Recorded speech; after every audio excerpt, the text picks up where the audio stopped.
Chapter 141. Ning Shu became Qi Sheng's personal maid. She brought the brewed tea to Qi Sheng's study. When she opened the door and walked in, she saw that Qi Sheng was busy. As the heir of the family business, Qi Sheng was very busy. But he still took the time to flirt with Mu Yenluo.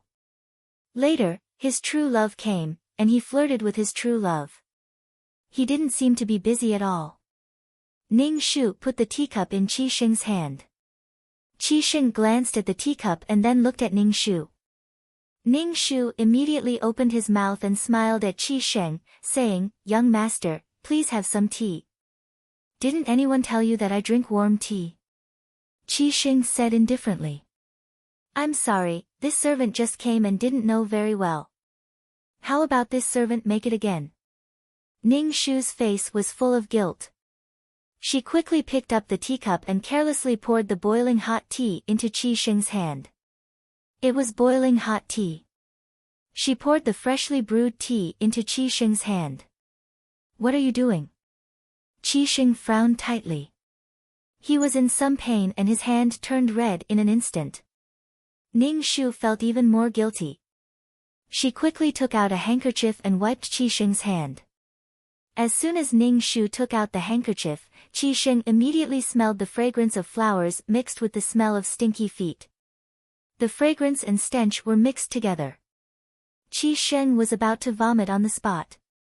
He quickly covered the maid's nose with his hand, but his hand was wiped by the handkerchief and there was a stench. Qi Sheng quickly ran out of the room. Ning Shu curled his lips, threw the handkerchief into the teacup, and left with the teacup. Ning Shu returned to the room. Yuelan immediately asked Ning Shu, "Miss, did he make things difficult for you?" "No, your miss can do anything." "How could he make things difficult for her?" Ning Shu said with his legs crossed. Yuelan was very distressed. "Miss is the Prime Minister's daughter. She has a golden branch and jade leaf, but now she has to serve someone. Miss, this servant is pitiful." "All right. Stop howling. Your miss is fine," Ning Shu said snappily. Yulan immediately shut her mouth and sobbed. She felt very wronged. Although Ning Shu disgusted Qi Sheng still let Ning Shu continue to be his personal maidservant. Even if Ning Shu always made mistakes and was ugly, Qi Sheng still insisted that Ning Shu be his maidservant. Even when Ning Shu was serving Qi Sheng, his snot got into the food. When Qi Sheng was bathing, Ning Shu walked in casually and poured a bucket of hot water into the bathtub. It was so hot that Qi Sheng jumped up and ran around the house naked. Moreover, Ning Shu's body always smelled like stinky feet, which was especially unbearable for Qi Sheng. However, Qi Sheng was still able to endure it. This made Ning Shu sigh. The attraction between the male and female leads was simply too strong. "What is the smell on your body?" Qi Sheng finally couldn't help but ask. Ning Shu stared at Qi Sheng with his heavily eyeshadow eyes and said happily, "This is the fragrance of osmanthus.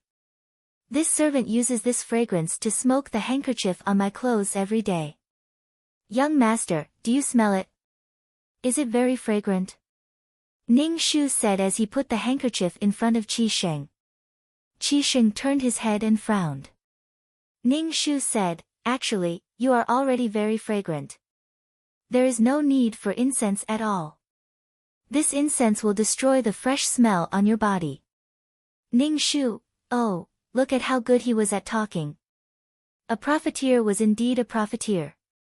He obviously couldn't stand the mixed smell of feet and flowers on her body, but he still insisted on saying that it was a fresh smell. The original owner was deceived by him like this. On the outside, he was gentle and elegant, but on the inside, he was extremely black-bellied. Ning Shu grinned and laughed. His bloody mouth was even bigger, which was simply unbearable to look at. Qi Sheng turned her head away. After a while, she turned her head back. Ning Shu said, "Of course it is beautiful. This makeup is not good for your skin. Besides, you are still young. This makeup will only cover up your original beauty. In fact, Qi Sheng's heart was itching. She suddenly wanted to wash this woman's face clean and see what she looked like. Ning Shu raised his thick eyebrows, covered his heart and said, "Baby's heart is bitter, but baby won't say it." "Aren't you called Xiaohong? Why are you called baby again?" Qi Sheng asked doubtfully. Ning Shu waved his hand and said, "Don't worry about these details.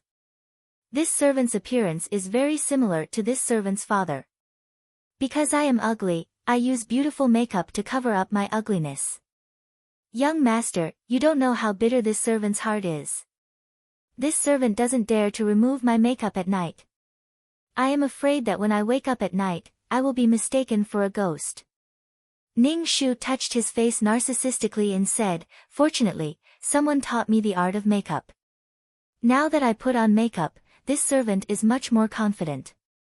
Qi Sheng's face trembled, and she couldn't speak. "Your appearance is given by your parents. You shouldn't be so disdainful. You don't have to be like this when you are with me. I won't dislike your appearance. In the future, you don't have to put on such troublesome makeup. Naturally, you will be the most beautiful." Qi Sheng's eyes were very sincere, giving people the feeling that he was trustworthy. These words were truly heartwarming. Ning Shu truly understood how Mu Yenluo felt at that time. She was riddled with wounds. Suddenly, there was such a warm man who was willing to accept her all the unbearable things, willing to accept her painful past. At that time, Mu Yenluo was so moved, but the result was cruel. Under this warm appearance, there was a strong utilitarian purpose and plunder. He wanted to get Mu Yenluo's heart and conquer it. Just like doing business, he captured people's hearts. Understanding people's hearts allowed him to smoothly obtain Mu Yenluo. Only when Mu Yenluo was hanging on by a breath and disappeared did Qi Sheng understand his feelings for Mu Yenluo. Ning Shu felt like the whole zoo was in chaos. "Many thanks for young master's concern, but this servant's heart is too inferior. Without this makeup, this servant cannot go out. Only with this makeup can this servant have the confidence to face life bravely," Ning Shu said gratefully. Qi Sheng's face twitched. Why did he feel that this girl was sick? Did she not have eyes? Did she not look in the mirror? It was good that she was like this. Qi Sheng waved his hand weakly and said, "As long as you are happy." Ning Shu immediately said, "Young master, you are really a good person." Qi Sheng was speechless. Qi Sheng's eyes scraped over Ning Shu's face inch by inch. According to his many years of identifying beauties, this girl should not be bad-looking. Why did she make herself like this? Qi Sheng suddenly said to Ning Shu, "I heard that there is a meeting tonight. You go with young master. Wash your face. It's dark at night. No one can see what you look like. There is no need to put on such makeup." Ning Shu was speechless. Qi Sheng was now very interested in her true colors. Ning Shu smiled shyly and said very innocently, "Oh, it's so late. My mother said that I can't go out at night." Qi Sheng was speechless. Chapter 142. Qi Sheng's intention to make Ning Shu wash his face naturally fell through. Qi Sheng's eyes wandered over Ning Shu's face. Finally, he said indifferently, "Since you don't want to, then forget it. I heard there are many beautiful lanterns." Ning Shu was not interested in lanterns. One who was unaccountably solicitous was hiding evil intentions. What she needed to do was not to be pushed down by Qi Sheng, let alone be conquered by Qi Sheng's sugar-coated bullets. Then, she would wait for Qi Sheng's true love to come back. Ning Shu's days in the Qi mansion were very comfortable. Qi Sheng was an imperial merchant, and his family's money was even worse. His food, clothing, housing, and transportation were all top-notch. Even the food and clothes for his servants were not bad. At night, Qi Sheng actually ran to Ning Shu's room. Yuelan looked at Qi Sheng with vigilance and said bluntly, "What are you doing here? Are you coveting my young miss?" Ning Shu smiled at Qi Sheng and asked, "Young master, do you have something to tell me? There's a lantern festival tonight. I need to take my servant with me. You can come with me.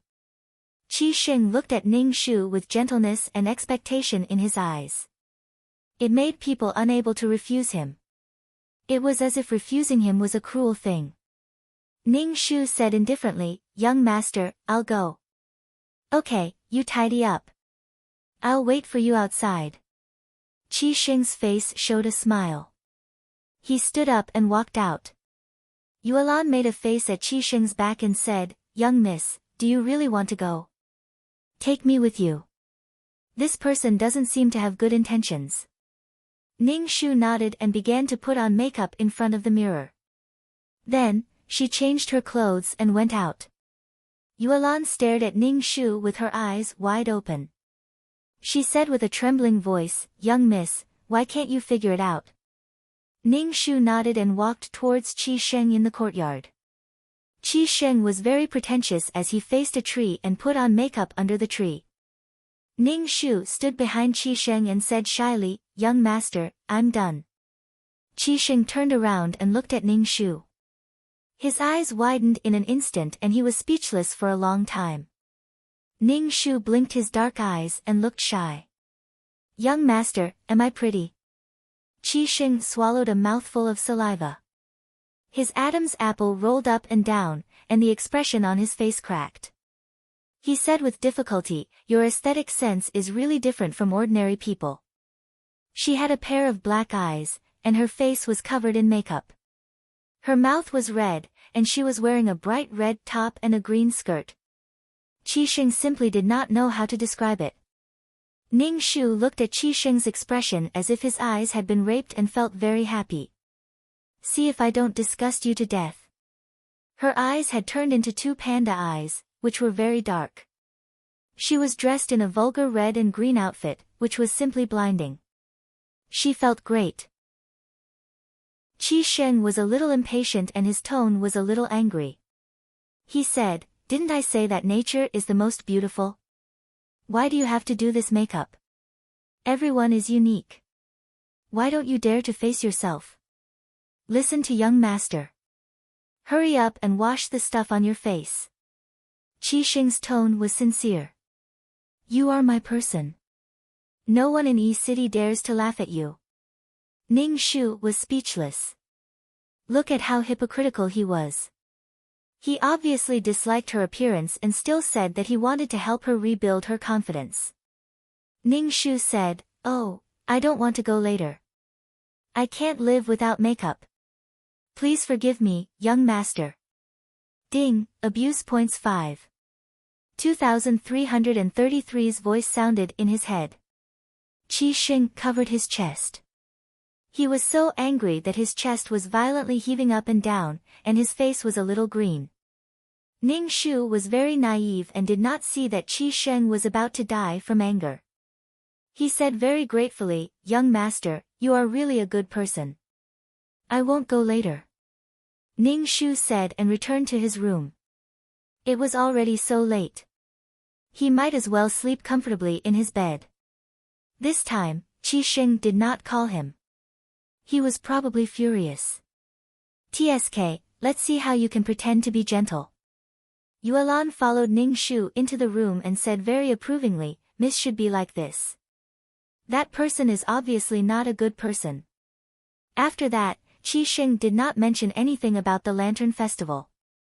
However, his face did not look good. He was probably angry. Ning Shu pretended that he did not see anything. In the end, Qi Sheng could not bear it anymore. Ning Shu said helplessly, "You little girl." The doting and sweet tone in his voice made Ning Shu shiver. Damn, he had goosebumps all over his body. The plot was too abrupt. There was no substantial development between her and Qi Sheng. How could he talk to her in such a tone? Ning Shu looked at Qi Sheng with a pair of dazed eyes. What was wrong with this guy? Qi Sheng reached out and wanted to hold Ning Shu's hand. Ning Shu took Qi Sheng's hand first.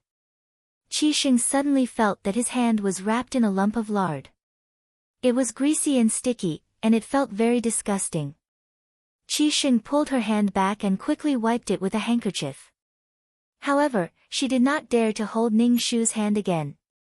Ning Shu looked at Qi Sheng with a shy expression and asked, "Young master, do you have something to say?" Qi Sheng looked at Ning Shu with a kind of understanding, pity, and lingering gaze, which made Ning Shu's hair stand on end. "Damn, if you have something to say, just say it. Why are you looking at me like that? I already know your identity." "You have indeed suffered a lot before," Qi Sheng said. He looked at Ning Shu with a look that said, I know everything." "Ning Shu, fuck you, speak human language." Ning Shu looked confused and said very innocently, "I don't understand what you're talking about, young master." Qi Sheng shook his head and said in a, "I'm hurt," tone, "You still don't believe me? Do you think I'm not trustworthy? You've been with me for a long time. Don't you know what kind of person I am?" Ning Shu listened to a series of, yes, and felt drunk. Besides, she had been with Qi Sheng for at most half a month. "You still don't want to tell me the truth. I know your identity is Mu Yenluo, the daughter of Prime Minister Mu of Donghua Nation. Now General Situ and the regent are looking for you. You should be careful," Qi Sheng said very understandingly. Ning Shu looked at Qi Sheng blankly. "I don't know what you're talking about. Who is Mu Yenluo?" "I'm Xiaohong, not Mu Yenluo." Qi Sheng frowned and then relaxed. He said, "You should be careful. If others ask you in the future, you have to deny it like this. But you can trust me. Your young master can be relied on." Ning Shu nodded and said very gratefully, "Although I don't know what you're talking about, I still want to thank you.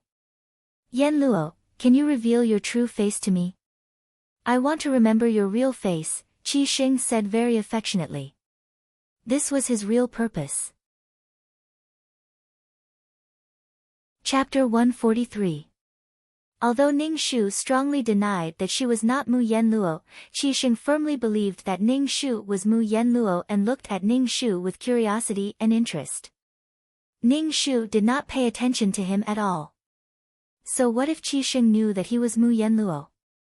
When his true love came back, he would immediately forget about her. Qi Sheng's various actions were just to flirt and enjoy the process of pursuing a woman. Once he got her, he would cherish her. Besides, there was still a cinnabar mole in his heart.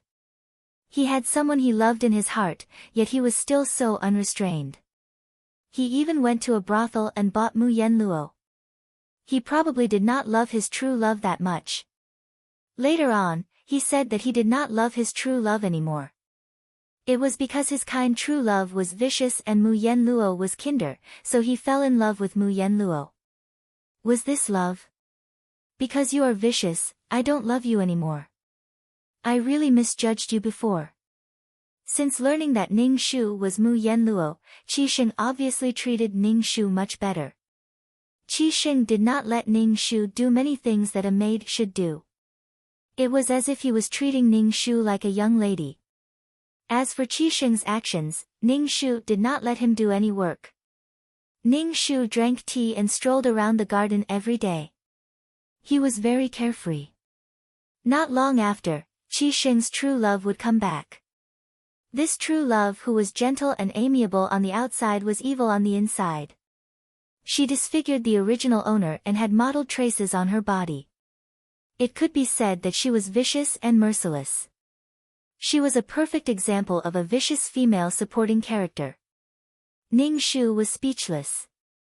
She was supposed to be such a character, but instead, she became the miserable female lead. What kind of mission was this? Not long after, Ning Shu saw Qi Sheng's face was full of joy. Her whole body was shrouded in pink bubbles. Ning Shu knew that the female supporting character was coming. Yenluo, Yufei is coming back. Qi Sheng said to Ning Shu. What does it have to do with me? Ning Shu asked with a puzzled expression, who is Yufei? Qi Sheng looked at Ning Shu's panda eyes and said with melancholy, she's the woman I've loved for a long time. I don't even know how long I've loved her. She's so beautiful. Now that she's come to me, it feels like a dream. Ning Shu immediately opened his bloody mouth and said with a smile, "Congratulations, young master." Qi Sheng wanted to reach out and hold Ning Shu's hand, but when she thought of the feeling of his hand, she didn't dare to compliment him. Ning Shu said, "Although Yu Fei is back, I will still protect you. You don't have to worry. Yu Fei is very kind. Even if she knows your identity, she will still protect you." Ning Shu, what the fuck? Was he trying to grab her with both hands? His true love had already returned, yet he was still giving her a guarantee. Ning Shu felt that he had learned something new. He was two-timing. It was normal. In the original plot, before his true love, Li Yufei, came back, Mu Yanluo and Qi Sheng had already done it. Qi Sheng had already gotten what he wanted. How could what he got compare to what he didn't get? Now, Ning Shu and Qi Sheng didn't even have an ambiguous relationship. Even if there was an ambiguous relationship, it was one-sided by Qi Sheng. Qi Sheng naturally comforted her. He wasn't an ordinary scum. Mu Yanluo was tortured to death by these men. In the end, she could still live happily with them. She felt drunk. Ning Shu looked at Qi Sheng with a pair of scattered eyes and said sincerely, "Congratulations, young master. Congratulations on having a son." Qi Sheng, sometimes, Qi Sheng wondered if this woman was really Mu Yanluo. It was so confusing. However, one of the masters and servants on the wanted poster was Yuelan. Could it be that the one named Yuelan was Mu Yanluo? But Yuelan really couldn't be called a great beauty. Qi Sheng had heard of Mu Yanluo, the #1 beauty of Donghua. However, his identity was destined to be unworthy. But now, Mu Yanluo was standing in front of him. Qi Sheng wanted to wash away the inexplicable thing on her face with a bucket of water. She was driving him to death at any moment. Then go and decorate Yufei's room. Young master believes in your taste. Qi Sheng did this just to make Ning Shu jealous. However, Ning Shu wasn't jealous at all. Instead, he said happily, "Young master, don't worry. I'll definitely do it properly." Qi Sheng suddenly thought of the smell on Ning Shu's body and his red and green clothes. His taste was really unflattering. Qi Sheng quickly said, "You haven't done this at home. You don't have to do it. I'll arrange for someone to do it. You're not used to doing this kind of rough work." Of course, Ning Shu knew what Qi Sheng was thinking. Qi Sheng was afraid that she would ruin it. However, Ning Shu's face showed an attentive smile as she said, "Let this servant do something for Miss Yufei. Perhaps this servant and Miss Yufei will become sisters in the future." Become sisters? Qi Sheng looked at Ning Shu and thought about the meaning of Ning Shu's words. It should be what he hoped. Qi Sheng stepped forward and wanted to hold Ning Shu's hand, but he stopped himself and said happily, "Yufei is very kind.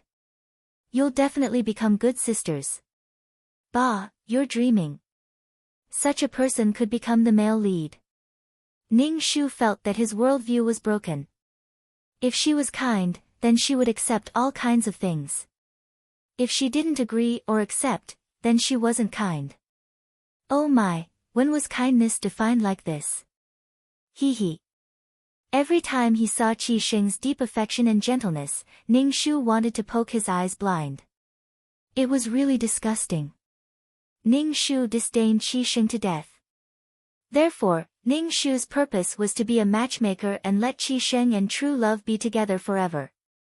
Ning Shu took Yuelan to prepare a room for his true love. Yuelan shook the quilt and said, "Miss, I'm a pitiful miss. I'm a noble, but I have to do the work of a servant. If master knew, he would be very distressed." It was unknown where Prime Minister Mu was enjoying his life. There was pitifully little ink. He was just a passerby.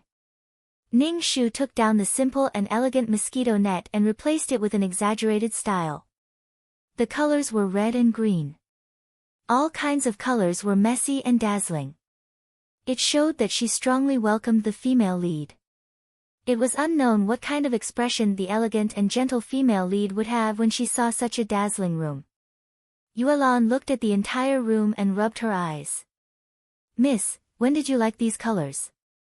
This, after experiencing so much, your miss realized that the colors of life should be colorful.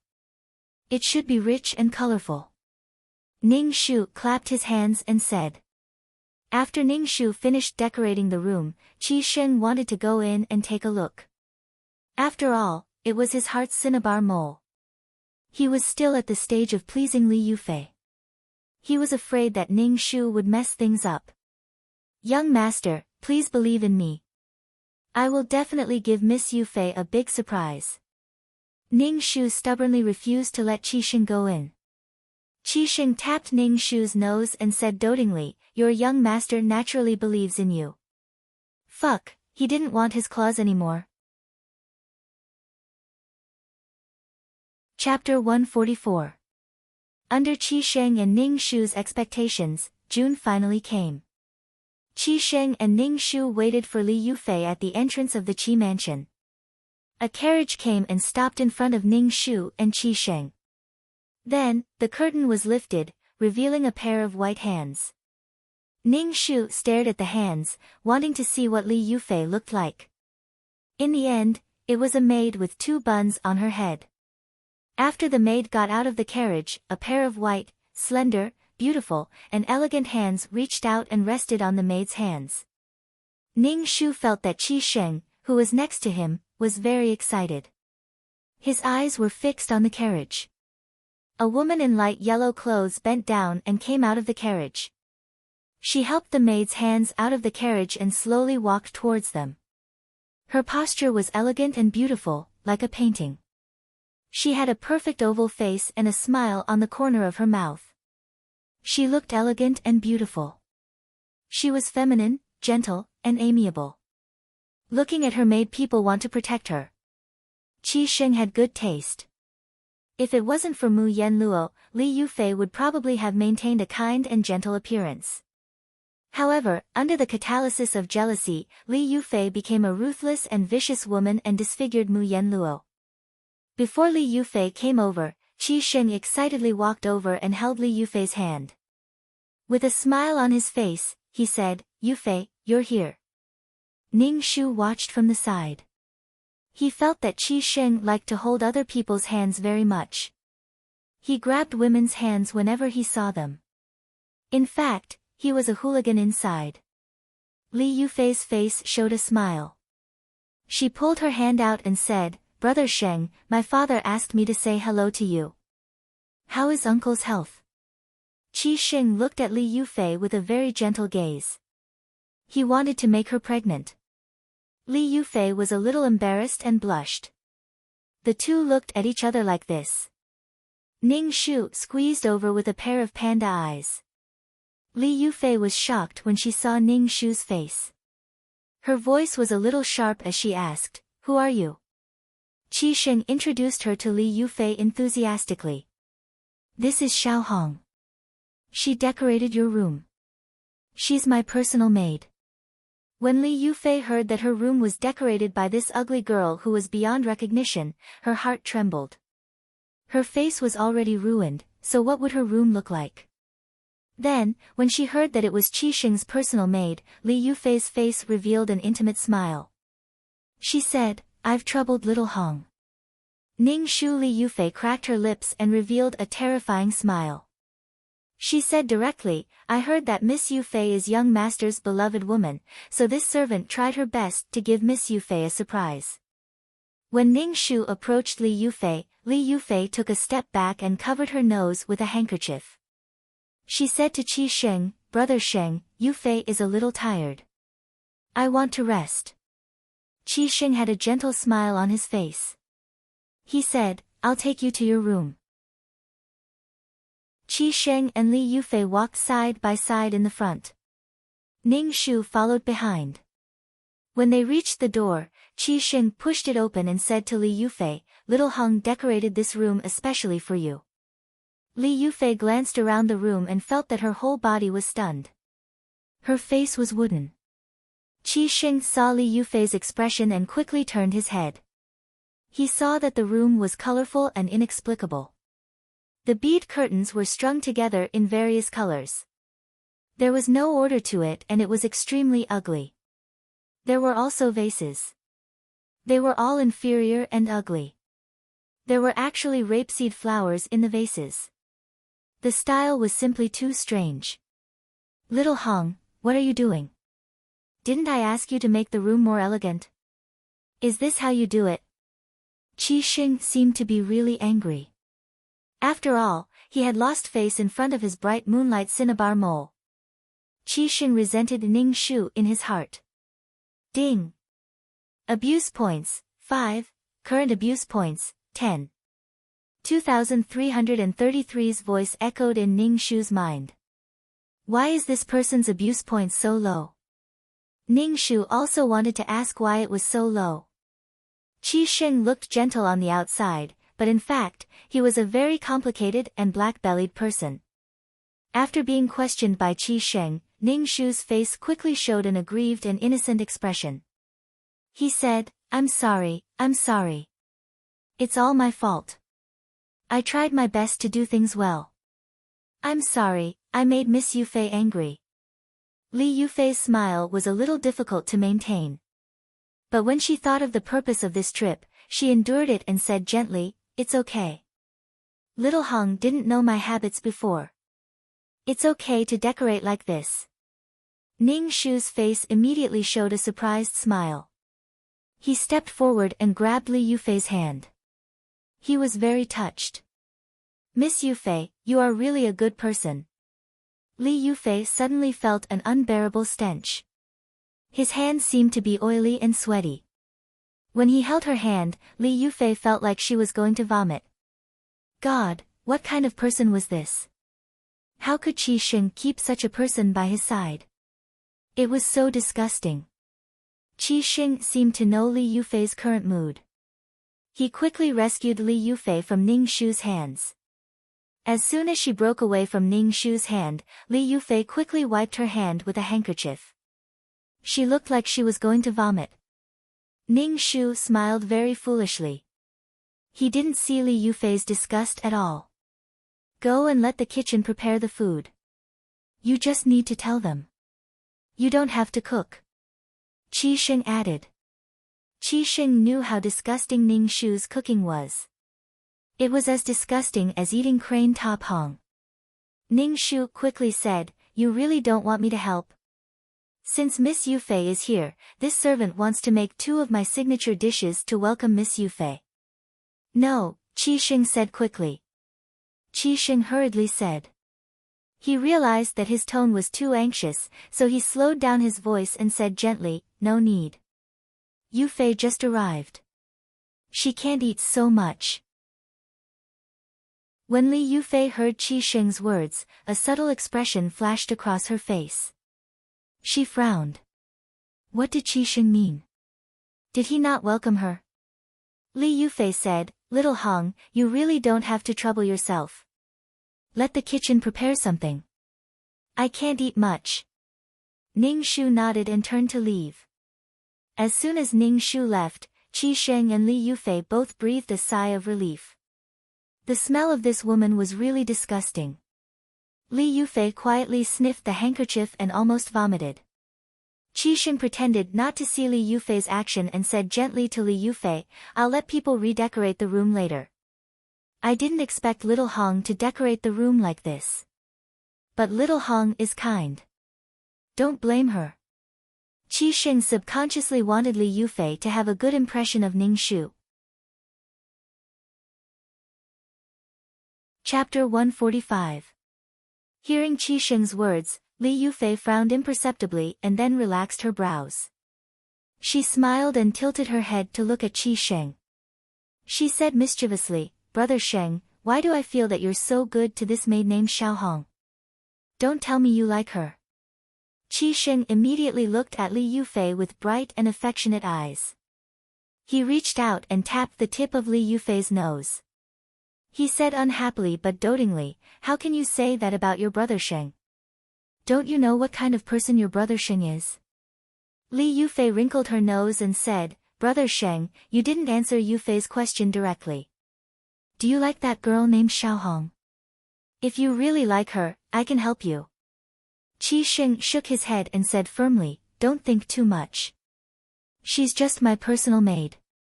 Because she's too ugly, she always likes strange makeup. In fact, she's a pitiful person. Hearing that Xiaohong was ugly, Li Yufei breathed a sigh of relief. After all, an ugly woman was not competitive. She had said so much before just to test whether Qi Sheng still loved her. Most women knew that a man liked them, but Li Yufei ignored Qi Sheng's love. Li Yufei and Qi Sheng were childhood sweethearts. Their families were family friends and they were both merchants. Qi Sheng liked Li Yufei, but Li Yufei had higher ambitions in her heart. Naturally, she didn't like Qi Sheng. This time, she came to Qi Sheng because there was a problem with her family's business and she needed his help. However, she couldn't resist Qi Sheng's male lead halo. In addition, there was the beautiful Mu Yanluo who liked Qi Sheng. It was good to have someone to fight for things. Besides, Li Yufei and Qi Sheng had sex. Naturally, she fell in love with Qi Sheng. She fell in love with Qi Sheng with the intention of using him. Ning Shu first went to the kitchen and asked someone to cook. Then, he went to the room and saw Yuelan embroidering something. He took an apple and gnawed on it. Looking at Yuelan's embroidery, he said, You're embroidering bamboo. This is for a man. Yuelan, do you have a man? Yuelan's face instantly turned red. She muttered, Miss, what are you talking about? This servant doesn't have a man. Don't slander this servant's innocence. Ning Shu took a bite of the apple and said with a smile, It's time to give something. Why isn't there a man? Tell me, who is it? Is it someone from the Qi mansion? Ning Shu looked at Yulan with wide eyes. Yulan immediately said, It's not what Miss thinks. It's who? Qi Sheng. Ning Shu stared at Yulan, dumbfounded. Although Qi Sheng was good-looking and rich, he was a scumbag who wanted to have a foot in two boats. He was absolutely not worthy of his little sister Yulan. Yulan looked at Ning Shu in a daze and asked, What does this have to do with Qi Sheng? Who is Qi Sheng? After all this time, Yulan still didn't know the name of the owner of this house. Ning Shu asked, Then who are you giving this to? Yuelan's face was very red. She said shyly, Miss, don't ask. Your lipstick is smudged. You should go touch up your makeup. Don't try to divert your miss's attention. Tell me, it's that man. I want to see if that man can be entrusted with my life. Ning Shu said seriously. In fact, Ning Shu still liked little sister Yuelan. Although she was a bit thick-skinned, she was a good girl. It was good to be able to settle this girl's marriage before leaving.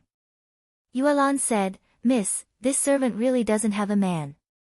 This servant is planning to make a pair of shoes for the shadow guard. Last time, this servant saw that the shadow guard's shoes were broken. The shadow guard has worked so hard to protect us, so we have to repay him. Ning Shu's face was suddenly enlightened. He nodded and said, So that's how it is. Thinking of the shadow guard's square face and then looking at Yuelan's delicate and pretty appearance, would there be any sparks between the two of them? Ning Shu originally wanted to ask Yuelan about her feelings for the shadow guard, but then he thought about it. How could he say anything about feelings? Ning Shu applied lipstick in front of the mirror and then went to serve Qi Sheng and Li Yufei. When they arrived at the living room, Qi Sheng and Li Yufei were already eating. Ning Shu hurriedly said, Young master, why didn't you call this servant to serve you the meal? Miss Yufei, this servant will serve you the dishes. Li Yufei's face was a little ugly, but she endured it. Ning Shu smiled reluctantly and said, Xiaohong, there's no need. I can do it myself. You can serve your young master. Ning Shu immediately said to Qi Sheng, Then, young master, this servant will serve you. Qi Sheng frowned and covered his nose with his hand. Ning Shu said gently, there's no need. You can also go and eat. Yufei and I don't need you to serve us. Ning Shu naturally knew that these two people despised her. Disgusting to death. People usually couldn't smell their own bodies, so Ning Shu didn't think that she smelled that bad. However, seeing these two people trying their best to hold it in, but not wanting to say it out loud, it was really refreshing. Qi Sheng and Li Yufei were the same kind of people. They were more hypocritical. They looked one way on the surface, but their hearts were different. Now, one was beautiful and gentle, and the other was gentle and amiable. They disliked her so much in their hearts. How can this be? This servant is the young master's personal maid. Naturally, I have to serve the young master. Ning Shu picked up the chopsticks and picked up a piece of chicken.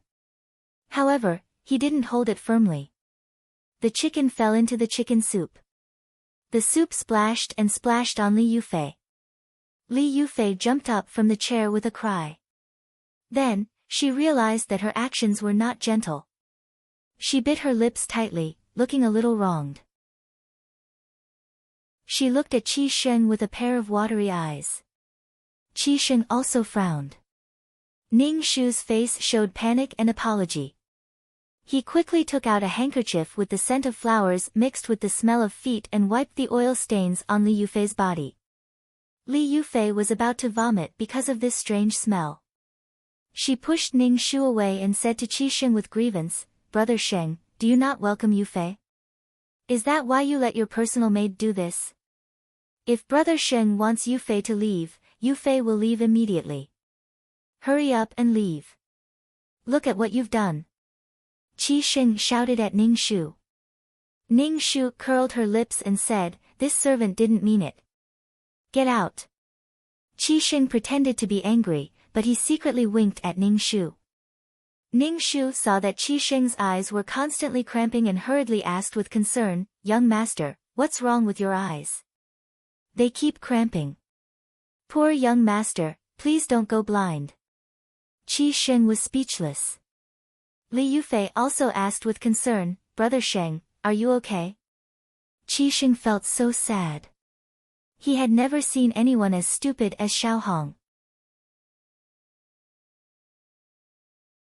Chapter 146.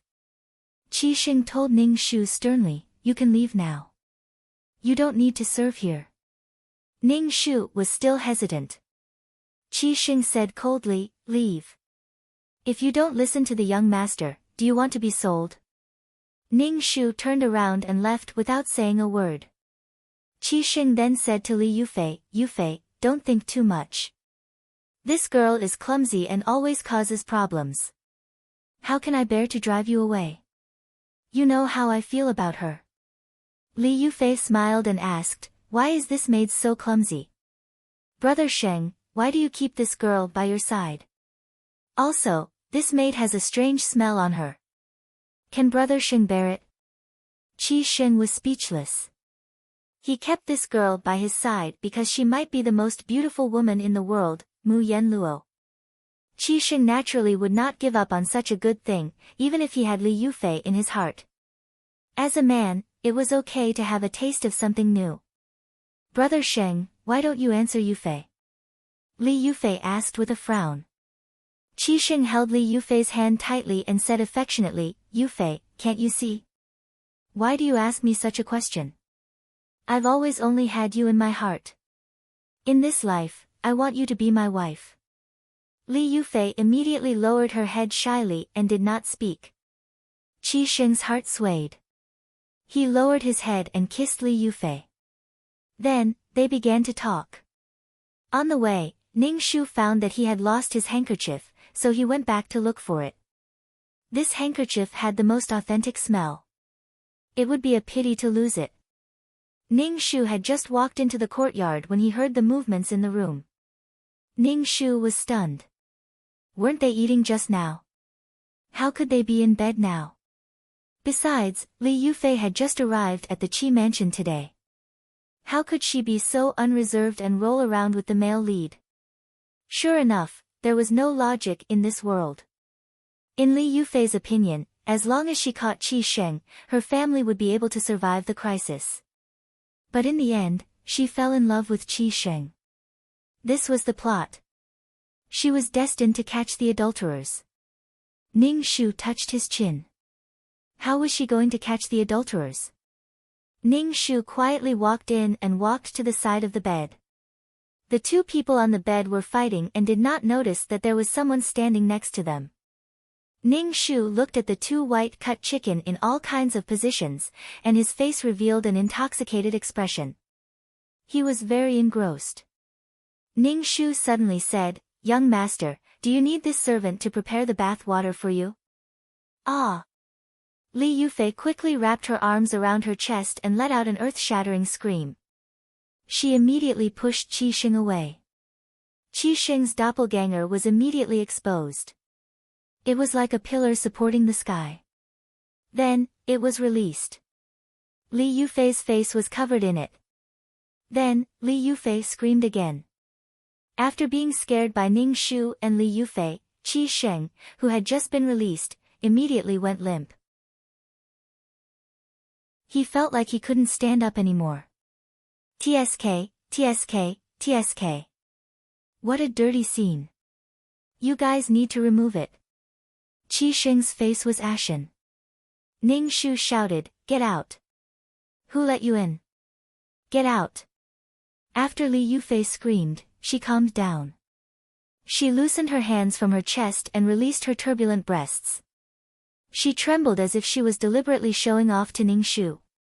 Ning Shu straightened his chest. "You're big. I'm bigger than you. I'm fuller than you.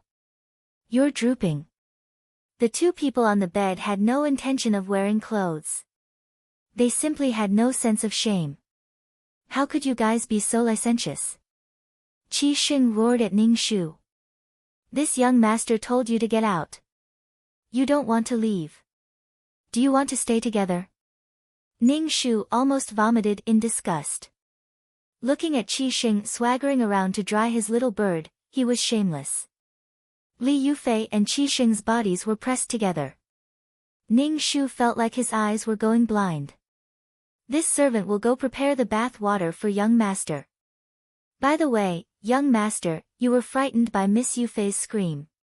Do you need medicine? Ning Shu asked very considerately. Ding, abuse level 15.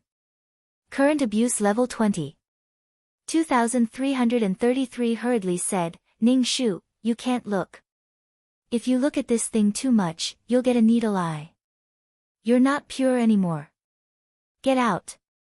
Qi Sheng was so angry that Ning Shu roared. Ning Shu hurriedly said, this servant will get out now. Young master, have fun. By the way, if you need medicine, this servant will prepare it for you. This servant will really get out. This servant will get out now. Ning Shu saw that Qi Sheng's face was very scary. There was no trace of his usual gentle appearance. He guessed that he had really pissed him off. After leaving the door, Ning Shu didn't leave. Instead, he hid by the window and listened to what was going on inside. Ning Shu, why are you doing this? You've changed. You weren't like this before. You used to be very pure. 2333 said. Ning Shu directly said, do you know me? If you don't, then don't talk nonsense. Previously, the system recorded that you were very pure. Why have you changed now? You only peeped at other people's sex once in a few missions. Now you're actually peeping at other people's sex. 2333 seemed to be wiping tears. I've changed. What does it have to do with you? If you have the ability, then don't bring me to this crazy world. Ning Shu's forehead was full of black lines. Now you're blaming me for being impure. What does it have to do with you? 2333 was sad. How can you be so fierce to me? Although I'm the mainframe, I have emotions too. We'll be partners in the future.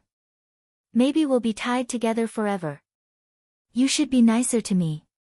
Then can I change to another system? I don't want you. Ning Shu said bluntly. I'll never talk to you again. 2333 went into hiding. Ning Shu and 2333 were arguing. Inside, Qi Sheng and Li Yufei were also talking. What's wrong, Brother Sheng? Why can't you get up? Try it. Qi Sheng's voice was a little anxious. Ning Shu looked through the window and saw Qi Sheng kneeling on the bed. Li Yufei was trying her best to tease him, but little Qi Sheng was soft. Brother Sheng, this isn't very good. Yufei has never tried it before. Li Yufei said very shyly. However, Qi Sheng's expression was very bad. He directly pressed Li Yufei's head down and pressed her under him. Then, the scene was very dirty. Ning Shu rubbed his eyes and continued to watch. But unfortunately, after Li Yufei's efforts, little Qi Sheng still didn't get up. Ning Shu thought silently. Could it be that he was so scared that he became impotent? Ba. How many women would not fall into his evil hands? His little brother didn't feel anything, which made Qi Sheng angry and scared. He pushed Li Yufei in front of him away. Li Yufei was stunned and called out sadly, Brother Sheng. Ning Shu saw that Qi Sheng's face was ashen, but he still wanted to comfort Li Yufei. Ning Shu felt very happy in his heart. Yufei, I'm tired today. Qi Sheng said and kissed Li Yufei's head perfunctorily. Then, he began to put on his clothes.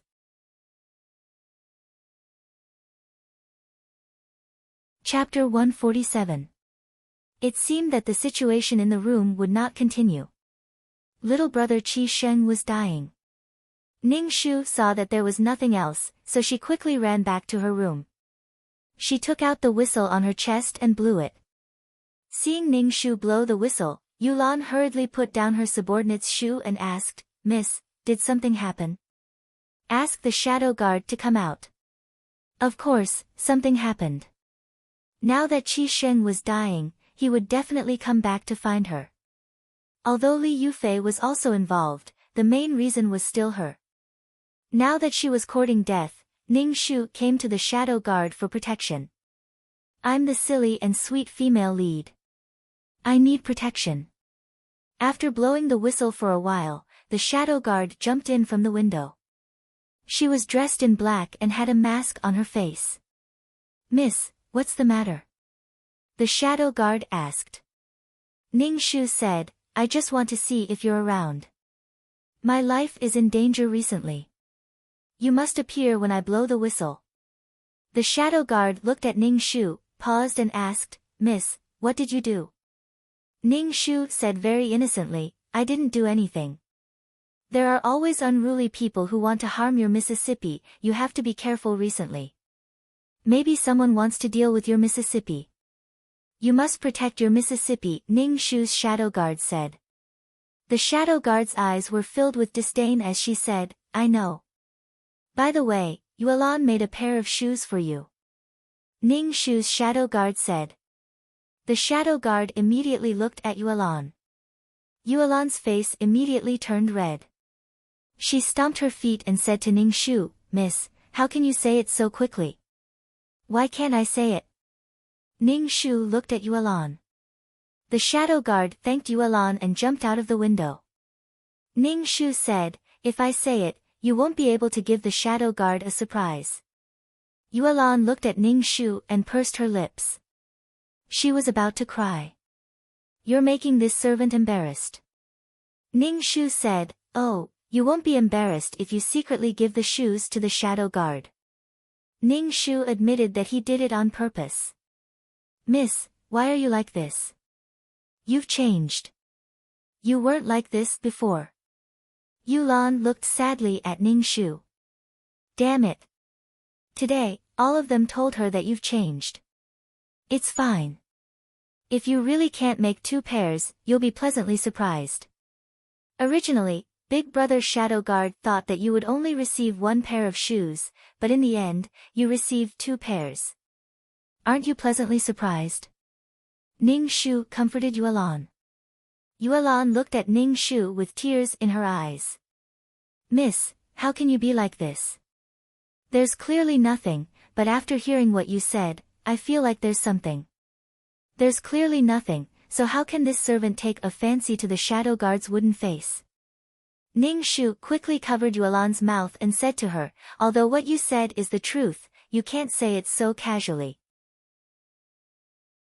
If this is heard by Big Brother Shadow Guard, what if Big Brother Shadow Guard leaves heartbroken? Yuelan shook her head. Ning Shu released Yuelan's mouth.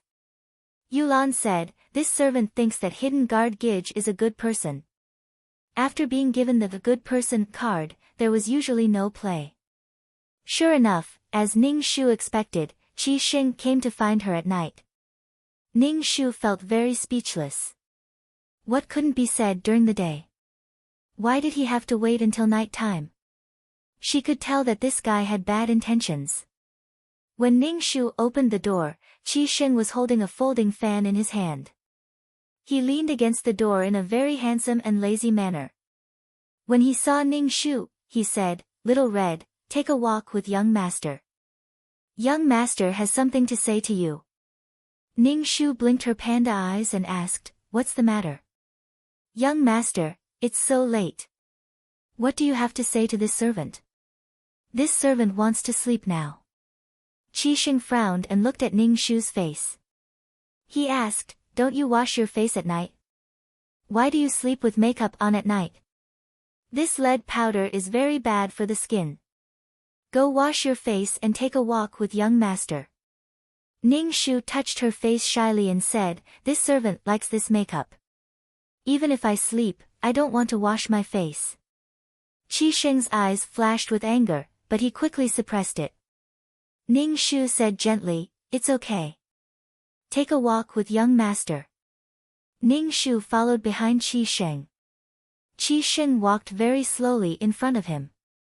His posture was very elegant and lazy. Under the bright moonlight, he was like a person in a painting. Qi Xing did not speak, and neither did Ning Shu.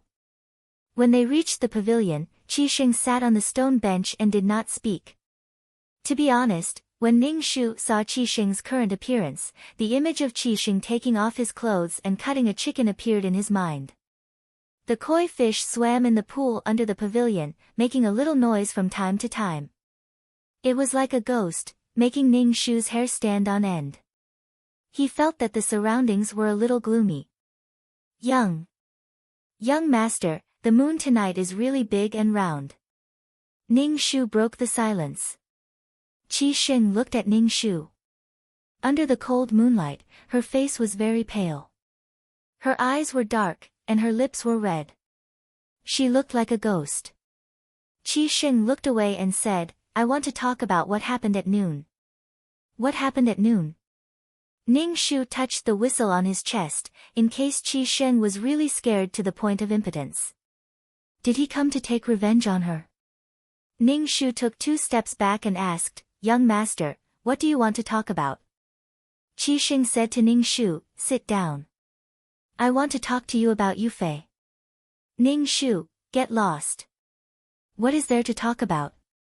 Yufei is the girl I have loved since childhood. We will definitely be married in the future. Qi Xing looked at Ning Shu with a forced and affectionate gaze. I hope you can understand. Of course this servant can understand. Congratulations, young master. Ning Shu said very straightforwardly. Qi Xing's face suddenly showed joy.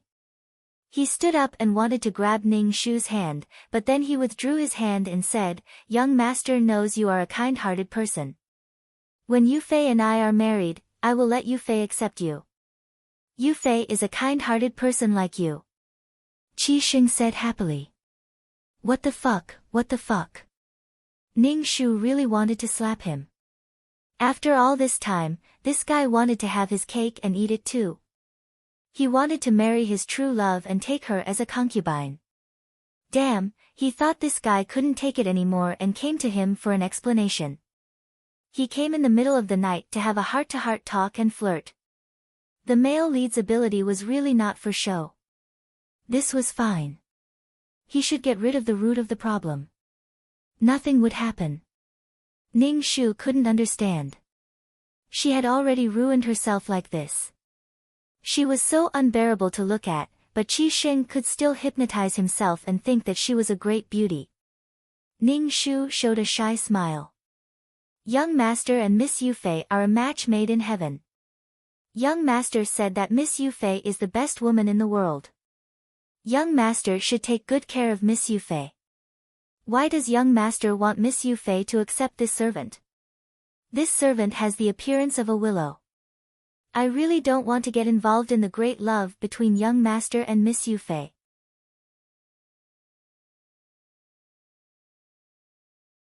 Chapter 148. Ning Shu almost wanted to kneel down in front of Qi Xing's logic. He did it with another woman at noon, then came to find her at night and let her share a husband with his true love. It was simply ridiculous. Ning Shu really wanted to ask Qi Xing if he really loved his true love. It was simply wanton and unrestrained. Did it mean that he could hide his love in his heart and do whatever he wanted with his body as long as he loved her in his heart? What a scumbag. Ning Shu twitched the corner of his mouth and looked at Qi Xing, who looked very elegant under the moonlight, and said, "Young Master, do you love Miss Yufei?" Qi Xing nodded and said, "Yes, I have loved her for many years." Ning Shu was speechless. Since he loved her so much, why did he talk to another woman in the middle of the night behind Li Yufei's back? Was his love so overflowing? Or did Qi Xing just want to cheat her? No matter what, Ning Shu despised Qi Xing. "I believe that Yufei will accept you. You will love each other. You are both kind women." Qi Xing's expression was a little painful. "Recently, I found that I have fallen in love with you. I can't give up either of you or Yufei." Damn it, Ning Shu was disgusted to death. Damn it, there was no normal male protagonist in this world. One had a tragic childhood and a dark heart, one was a chauvinist and straight man, and one was a womanizer who cheated and cheated. Damn it, he didn't know what kind of man the latter was. If he was sick, he should go to see a doctor. Why torture Mu Yenluo? If either of you leaves me, I will be in so much pain that I want to die. Qi Xing looked at Ning Shu affectionately. Ning Shu swallowed a mouthful of saliva. He really wanted to spit on this bastard's face. "Yenluo, I will die without you." Qi Xing hardened his heart and grabbed Ning Shu's hand. His expression suddenly changed, but he still firmly grabbed Ning Shu's hand. "Then go to hell." Ning Shu withdrew her hand and shyly lowered her head. "This servant is very ugly and is not worthy of Young Master." "No, I know you're doing this to protect yourself. I once went to the capital to see you. I only saw you from afar and knew that you were a peerless beauty. Your eyes were as clear as water and your hair was as green as clouds. I can understand why you're doing this."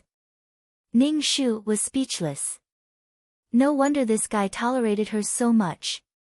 It turned out that he knew what Mu Yenluo looked like. Ning Shu blinked his dark and misty eyes, completely different from what Qi Xing had described. Ning Shu shook his head and said, "Young Master, my name is Xiao Hong, not Mu Yenluo." "Young Master, have you lost your mind? Take your medicine." Qi Xing said rather dotingly, Okay. You are Xiao Hong, not Mu Yenluo.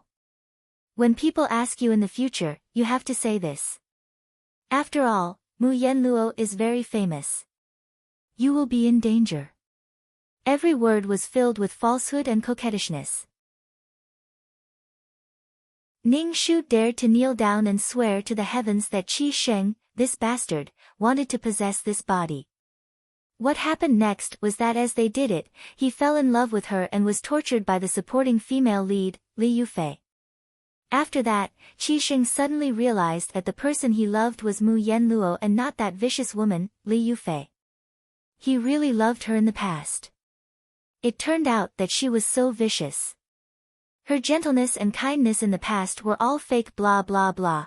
Qi Xing approached Ning Shu and wanted to kiss Ning Shu's forehead gently, but as soon as he got close, he smelled a greasy and disgusting scalp smell.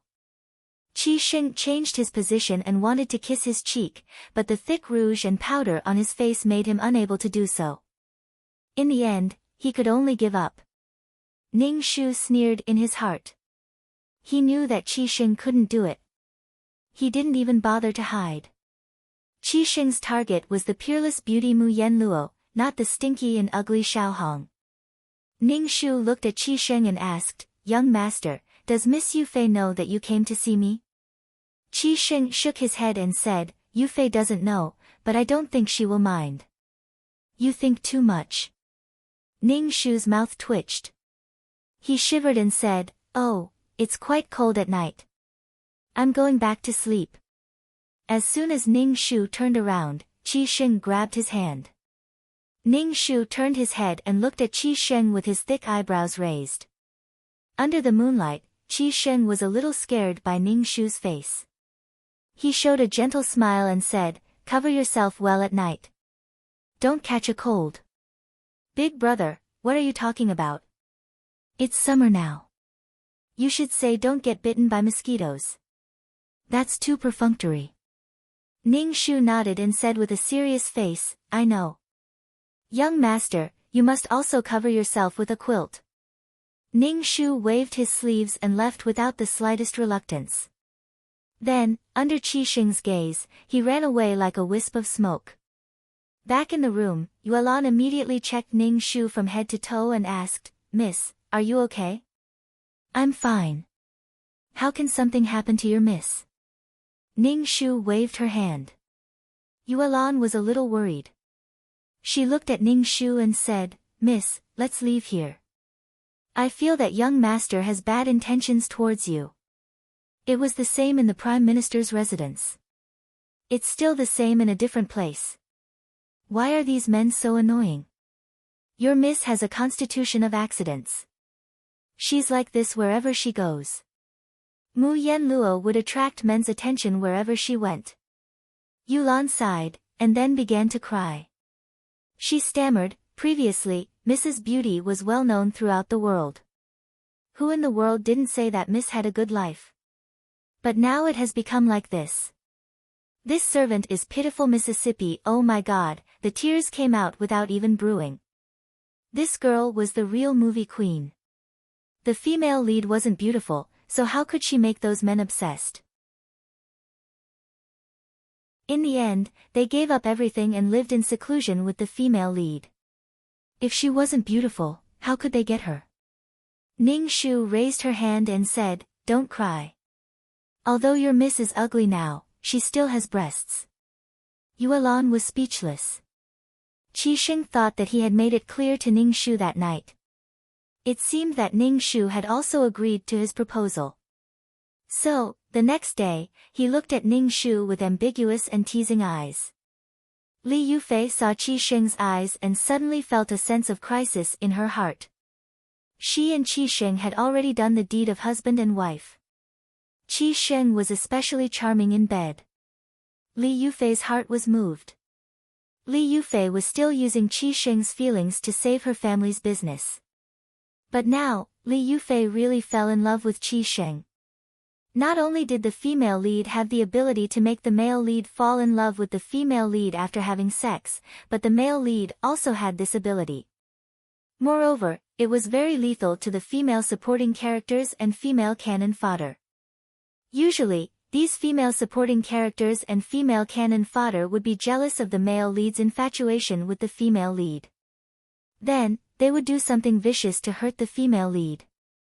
Therefore, when Ning Shu felt two pairs of eyes staring at her, she suddenly had the urge to pour the hot soup on these two people.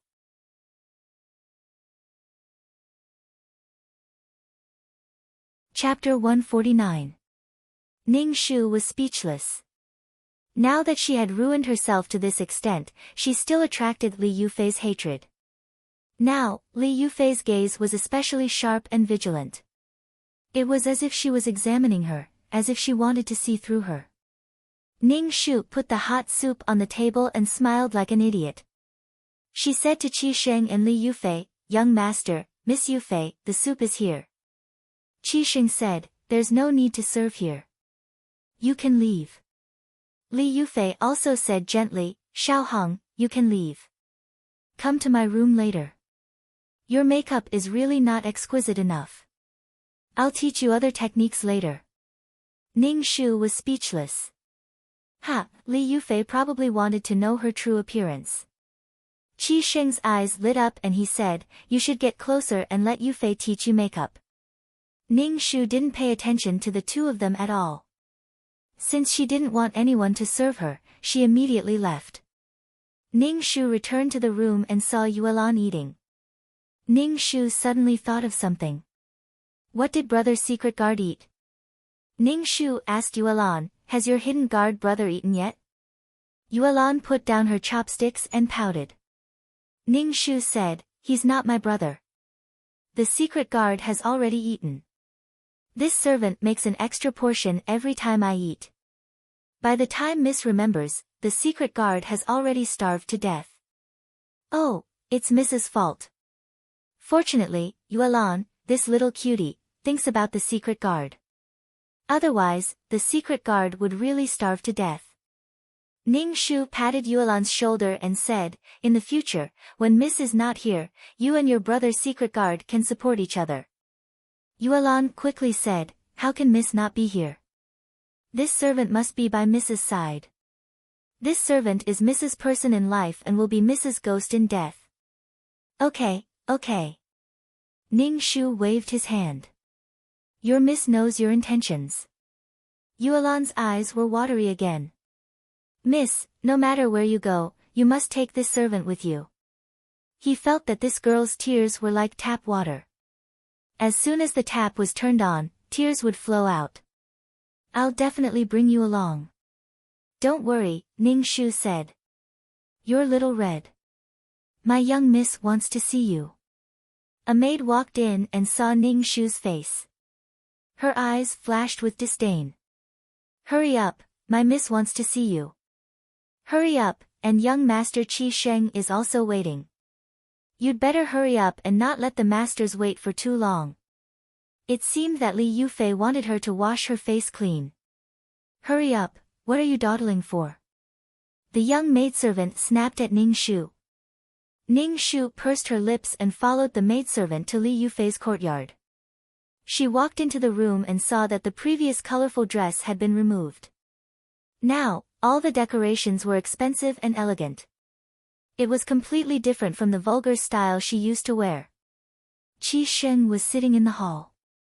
When he saw Ning Shu, he quickly said to Ning Shu, you really should change your image. Li Yufei also said, go take a shower first. Li Yufei wanted to wash away the strange smell on her body, but with Qi Sheng next to her, she naturally couldn't say that. Ning Shu didn't want to expose her face at all. She didn't want to be disfigured by Li Yufei. It was very painful to be cut by a knife on the face.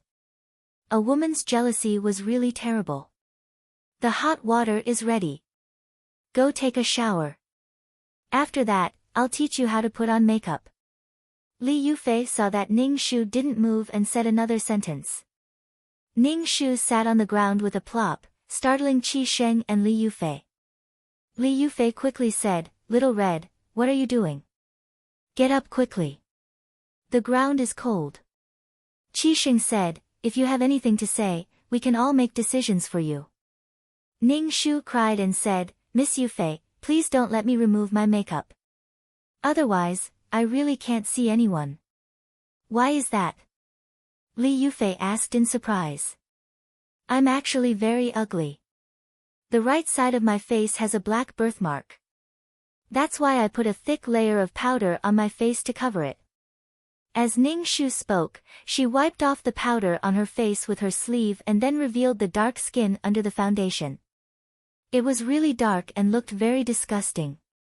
Qi Sheng was stunned for a moment and asked, why do you have a birthmark? Your birthmark is fake, right? It's fake, isn't it? When Ning Shu saw Qi Sheng's disillusioned and nauseous look, she spat in her heart. Qi Sheng slammed the folding fan on the table and then clenched it tightly in his hand. Blue veins appeared on the back of his hand and his face was ferocious for a moment. He turned to Li Yufei and said, I have something to do. I'll leave first. You guys go ahead. Then he left without looking back. Li Yufei looked at Ning Shu's dark half-face and smiled more gently. She said, since you're like this, I won't force you. You can go. Then Ning Shu turned and left. On the way back, he met a livid Qi Sheng. Qi Sheng frowned and looked at Ning Shu and asked, are you really not Mu Yanluo? Ning Shu blinked her panda eyes and said, young master, when did I say that I'm Mu Yanluo? I've always emphasized that I'm Xiao Hong, which means small and red. I'm not Mu Yanluo. Young master, you've always said that I'm Mu Yanluo. I've always denied it. Ning Shu stepped on Qi Sheng's sore spot. Abuse points, 10. Current abuse points, 20. 2333's voice was a little violent. Why are there so few abuse points, Ning Shu? How the hell would I know? It would be strange if someone with a fox's mind didn't get abused so easily. Then what's the matter with the maid beside you? She's a wanted person. Qi Sheng was still making his final struggle. Ning Shu looked at Qi Sheng with his dark half-face and said in a suppressed voice, that maid is a wanted criminal. I'm not very clear about this. Actually. Ning Shu lowered his head shyly and said, I met this maid halfway. At that time, she was lying in the middle of the road. My father and I saved her. Later, my father passed away. I told her to call me Mississippi. My father isn't a high-ranking official. It was all for vanity's sake. Young master, enough, don't say any more. Qi Sheng covered his face with his hands and rubbed them twice. Why did you lie to me? Why did you lie to me? When Ning Shu heard this, she almost spat at Qi Sheng's face. Ning Shu widened her misty eyes and asked in shock, when has this servant ever lied to you? This servant has never lied to you. Qi Sheng's face twitched and he roared loudly, Xiao Hong is a fake name. I thought you were Mu Yanluo. What's wrong with Xiao Hong? I have an older brother called Xiao Ming. I'm called Xiao Hong. Ning Shu nodded firmly. Qi Sheng covered his heart and said, get lost. I don't want to see you now. How dare you lie to me? Ning Shu turned and ran away.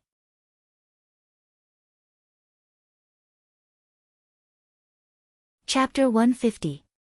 Ever since Qi Sheng found out that Ning Shu wasn't Mu Yanluo, her attitude towards Ning Shu had changed drastically.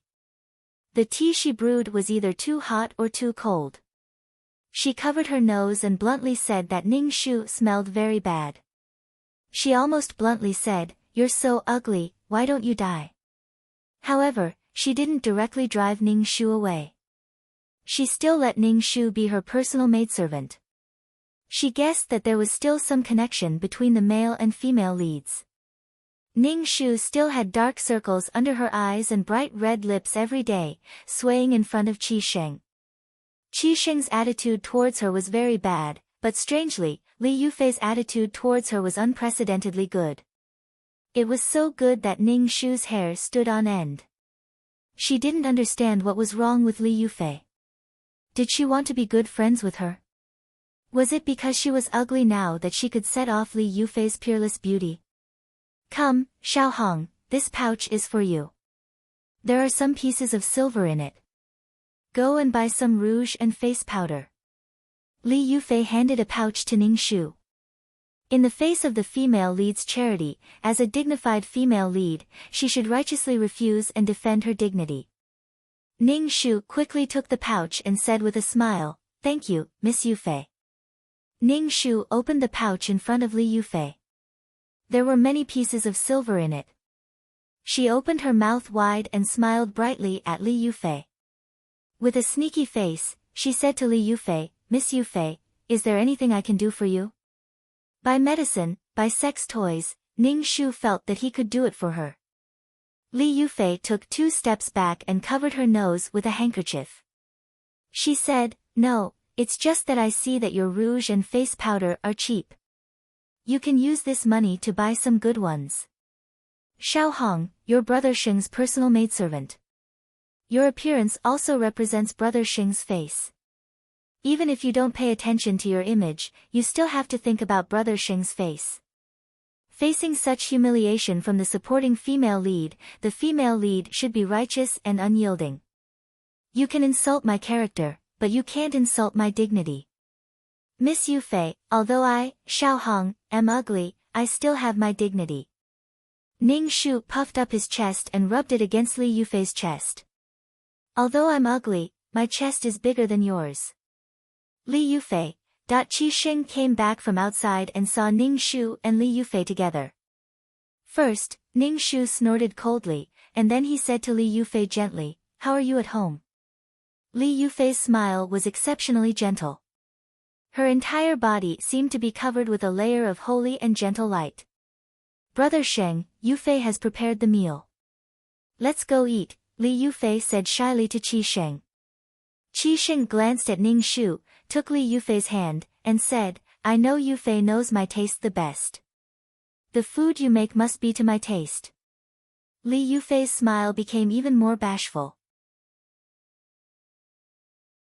Ning Shu couldn't figure out what was there to be shy about. Qi Sheng turned around and coldly said to Ning Shu, "What are you waiting for? Come and serve Yufei and me. You're now a personal maid." Ning Shu pursed his bloody mouth. Li Yufei hurriedly persuaded Qi Sheng, "She's your personal maid. If there's anything she doesn't do well, just teach her more in the future." Qi Sheng looked coldly at Ning Shu, and then said to Li Yufei, "You're the kindest person. Some people just don't change. If it weren't for the 20 taels of silver, I would have kicked her out long ago." Ning Shu. She felt that Qi Sheng was really awkward now. This bastard probably felt that she had cheated on his feelings. Nonsense. Qi Sheng clearly wanted to cheat on her feelings, but now he was playing the blame game. He was simply shameless. Qi Sheng and Li Yufei entered the room hand in hand. Ning Shu followed behind them and served them food.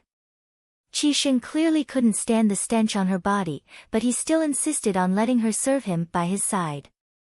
He was really sick. "Brother Sheng, drink this soup. Yufei specially prepared it for you. It's very hard to be busy with business every day." Li Yufei scooped up the soup with a spoon. Qi Sheng revealed a gentle smile on his face.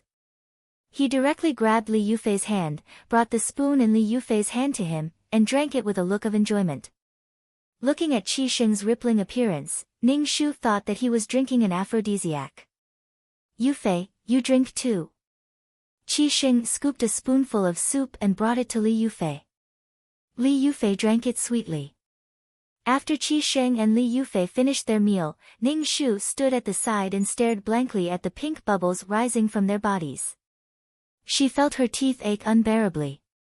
It was too pretentious. Qi Sheng and Li Yufei were the same kind of people. They used a harmless and gentle mask to hide their hearts. Li Yufei's heart was not as gentle and kind as her appearance. Qi Sheng's heart was also not as tolerant and gentle as he showed. These two people were really a match made in heaven. "Ha! Get out!" Qi Sheng glanced at Ning Shu from the corner of his eyes. Ning Shu was about to doze off, but when he heard Qi Sheng's words, he immediately turned around and left. Qi Sheng gritted his teeth and said, "Close the door and wait outside. You're not allowed to leave. Just wait outside." Ning Shu was stunned when he heard that he had to close the door. Why would he close the door in broad daylight? He was taking a nap at noon. Ning Shu saw Li Yufei's blushing face and suddenly became a Spartan. What a beast. He was going to do it in broad daylight. The worst thing was that Qi Sheng actually asked her to wait outside the door. Could his taste be more unique? Did he think that he was the emperor's favorite concubine? Why would he want someone to wait outside? Ning Shu looked at Qi Sheng with an expression that said, "You're so dirty." Qi Sheng automatically interpreted Ning Shu's expression as envy and jealousy. He said faintly and very pretentiously, "What are you waiting for? Get out and close the door. Ning Shu turned around and went out, then closed the door. He leaned against the door and kept rolling his eyes. After a while, there were ambiguous sounds in the room. There were all kinds of flirtatious sounds that made people blush. There was also the squeaking sound of the bed shaking and Li Yufei's lingering and ambiguous moans. TSK, TSK, TSK. Ning Shu shook his head. Making love with other women in front of the female lead was simply a weapon to torture the female lead. If the original Mu Yen Luo was here, she would probably be heartbroken. Ning Shu sat on the steps and dozed off with his head propped up on his hand, treating these sounds as a lullaby. Alas, this world has no moral integrity. Ning Shu was dozing off when he heard a roar. Xiao Hong, Ning Shu suddenly woke up and quickly stood up. He rubbed his eyes and looked at the livid Qi Sheng. He asked, "You're done so soon?" Suddenly, Qi Sheng's face became even more unsightly. He held the folding fan tightly in his hand and wished that he could beat Ning Shu to death with the folding fan. Ning Shu saw Qi Sheng's livid face and instantly knew that he had said something wrong. He closed his mouth and didn't speak, but his eyes looked at the place 3 inches below Qi Sheng's navel. Could it be that he was really scared?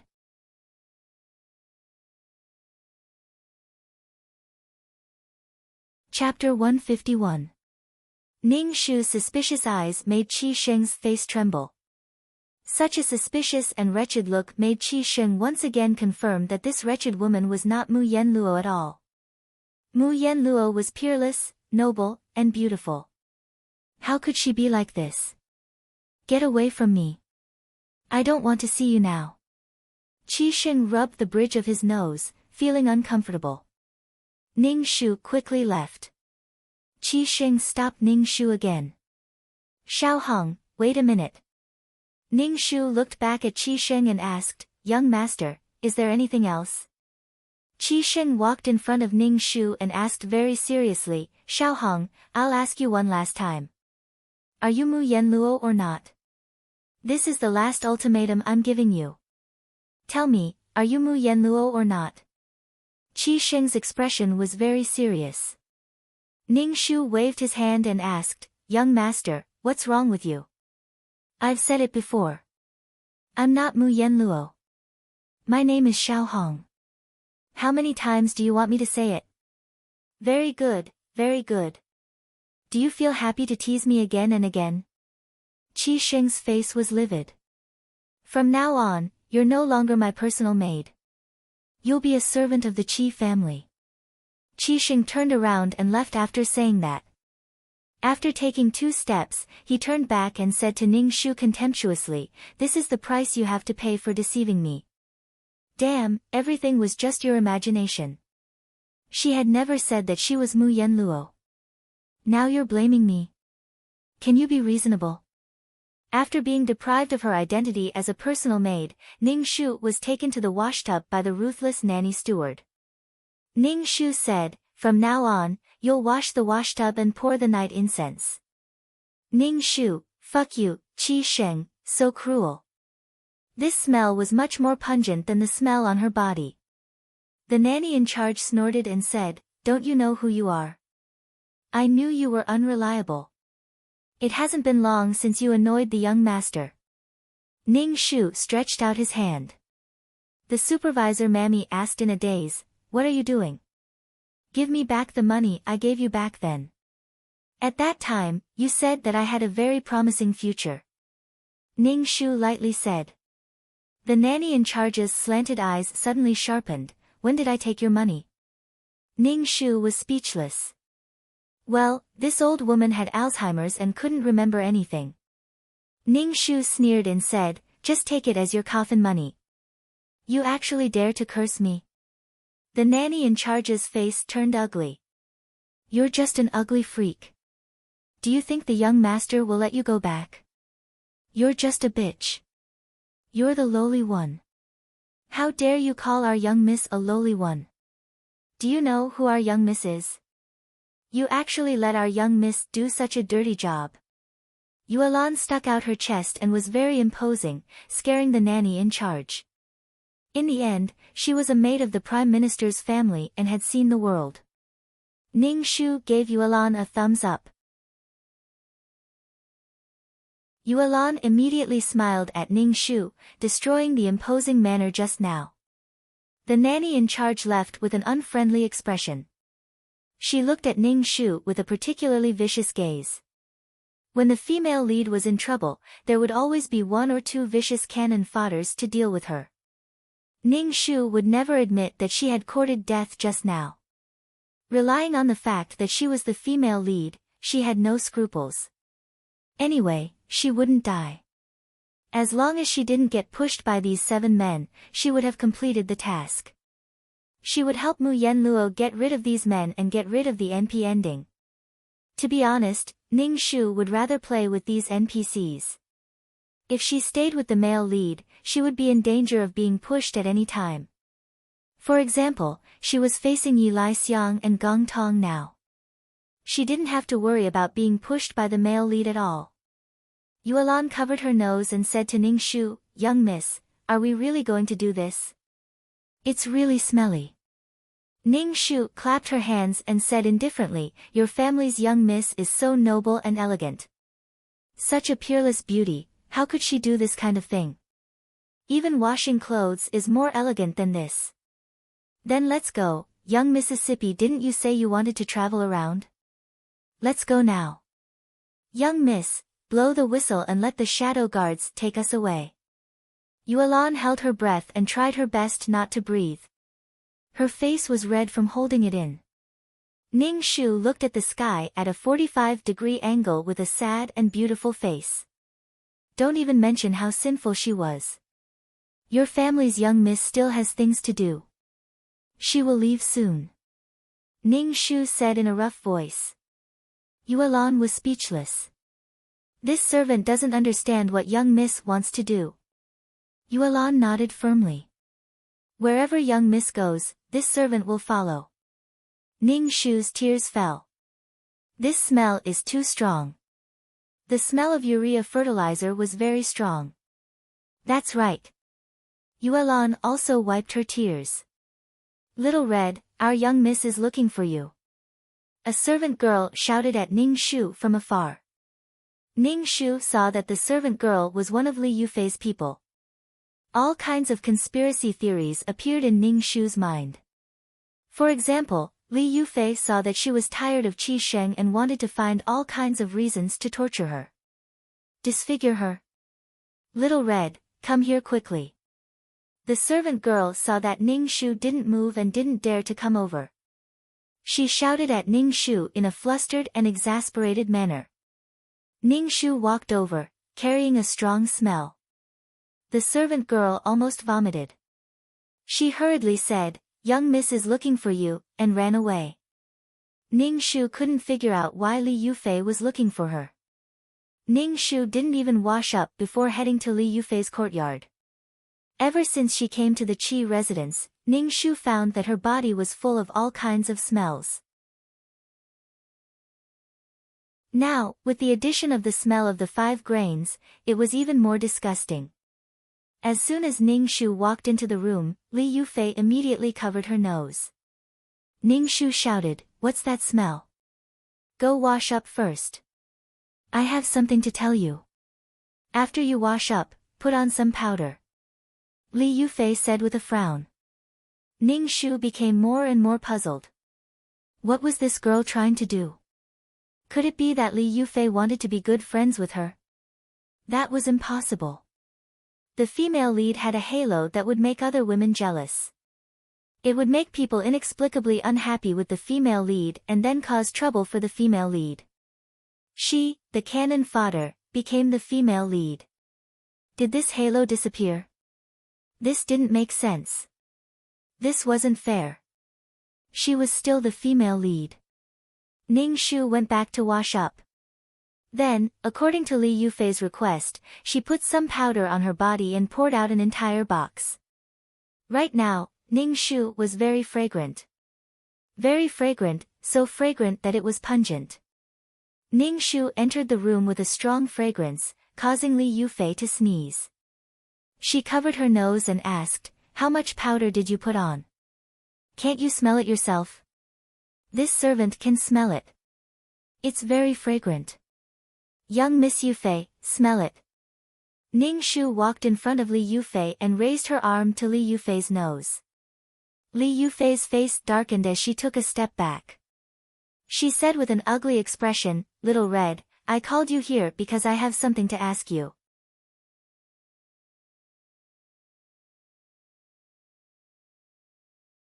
Chapter 152. Ning Shu was a little surprised. What did Li Yufei want to ask him? Ning Shu approached Li Yufei and asked, "Miss Yufei, what do you want to ask me?" Li Yufei immediately took a step back, covered her nose, and asked, "Your brother Sheng's personal maid. Do you know if brother Sheng has someone he likes?" Ning Shu blinked her panda eyes and raised her eyebrows that were as thick as caterpillars. She said in surprise, "Why do you ask, Miss Yufei? Your young master's true love?" "No, what I mean is that Miss Yufei is the person young master likes." Ning Shu's words pleased Li Yufei. Li Yufei smiled and glanced at Ning Shu coquettishly. Ning Shu was flirted by her gaze. She wasn't Qi Sheng. Why was she showing such a seductive look to him? Of course I know brother Sheng has me in his heart. Li Yufei's face was flushed. Ning Shu was speechless. She called her over just to say this. Was she trying to attack her? But the smile on Li Yufei's face dissipated a little. She looked at Ning Shu and said, "But I feel that there's someone else in brother Sheng's heart. I can feel it very keenly." A woman's intuition was really scary, and it was all true. Ning Shu waved his hand and said, "Miss Yufei, you're thinking too much. If you have this feeling, it's nothing more than that." "What's that?" Li Yufei frowned and looked at Ning Shu. Ning Shu stomped her feet shyly and covered her face as she said, "Oh, Miss Yufei, you know." Li Yufei's face darkened as she said, "If you have something to say, just say it." Ahem. Ning Shu coughed and said, "Miss Yufei, do you feel a little bored in bed and think young master is tired of you?" "What are you talking about?"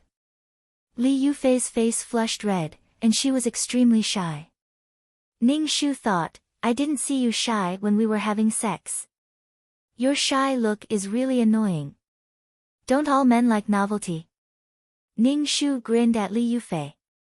Li Yufei looked at Ning Shu and asked, "What do you have in mind?" "If you want to capture a man's heart, you have to make him unable to stop," Ning Shu said in a very experienced manner. Li Yufei looked at Ning Shu and said, "Why can't you stop? I feel like you're quite experienced." "Pfft. Ahem, Miss Yufei, you're so annoying." Ning Shu covered his face with a handkerchief. "I'm just a so-so." Li Yufei narrowed her eyes. "In that case, you'll be my maid from now on. I'll tell brother Sheng." How did she become Li Yufei's maidservant? Life was full of ups and downs. He thought he still had to go back and wash the toilet bowl. "Go ahead, tell me your experience," Li Yufei said very grandly. "As long as the matter is done well, there will be many benefits for you." Ning Shu was speechless. He braced himself. Ning Shu smiled very wretchedly. He patted his chest and said loudly, "Miss Yufei, leave this matter to me. I'll definitely do it properly." Li Yufei hummed arrogantly. At night, Qi Xing came to find Li Yufei. When he saw Ning Shu standing by the door, he asked sternly, "Why are you here? Aren't you a servant? Why are you here?" Ning Shu said lightly, "I'm now Miss Yufei's maid." Li Yufei walked over and said gently to Qi Sheng, "Brother Sheng, Yufei found this little girl quite interesting, so I kept her by my side. Brother Sheng won't blame Yufei, right?" Qi Sheng held Li Yufei's hand and said affectionately, "It's just a maidservant. As long as you're happy, it's fine. But this maidservant is very stupid. She doesn't do things properly and her looks are barely satisfactory. You should pick a better maidservant. Brother Sheng, you're so good to Yufei. Yufei is thinking that Yufei can't leave you in this life. Li Yufei leaned on Qi Sheng's chest. Ning Shu watched from the side. They were so affectionate as if there was no one else around. Did they consider the feelings of the people around them? The lovey-dovey party should be burned to death. Li Yufei gave Ning Shu a look. Ning Shu tactfully went out and closed the door considerately. Then, he stood at the door. In the room, Li Yufei took off her clothes, revealing her snow-white skin. She wasn't wearing a dudu, but modern underwear. She was wearing underwear below. Her waist was thin and her legs were slender. It was indescribably tempting. Qi Sheng, who was drinking tea, spat out his tea and stared blankly at Li Yufei. Li Yufei walked to Qi Sheng in an enchanting and charming manner and sat on Qi Sheng's lap. Brother Sheng, Yufei specially prepared this. Do you like it?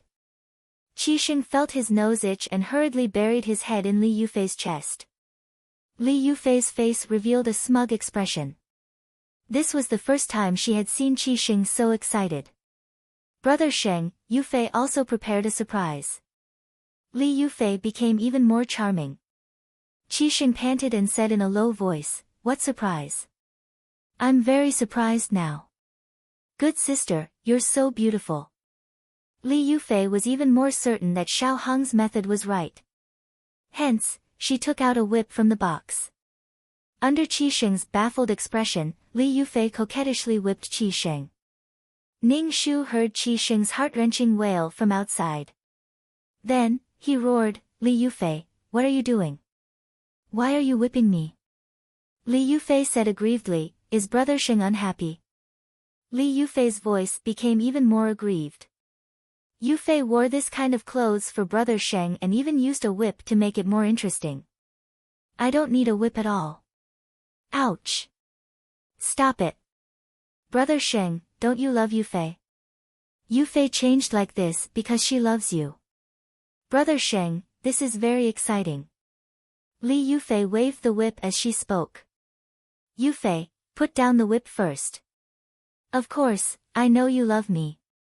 I love you too. Don't use the whip." "Ouch!" Qi Sheng's wails and the sound of the whip mixed in the room. Ning Shu looked at the two of them through the crack of the door. As if they were too excited, the two of them started on the ground. They didn't care about the cold ground and fought with all their might.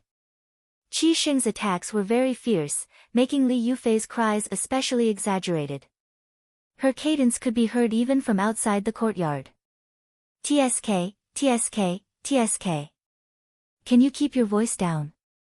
The entire Qi mansion probably knows that you two are having sex. You have no integrity and no sense of shame." Ning Shu saw the purplish-red whip marks on Qi Sheng's body through the crack of the door. Ning Shu shook his head regretfully. This kind of whip didn't have a barb. If it had a barb and soaked in salt and chili water, it would feel good to whip Qi Sheng. How good would it be if he could whip Qi Sheng? Sigh. Ning Shu felt very melancholy. He suddenly missed the time when he had infinite strength.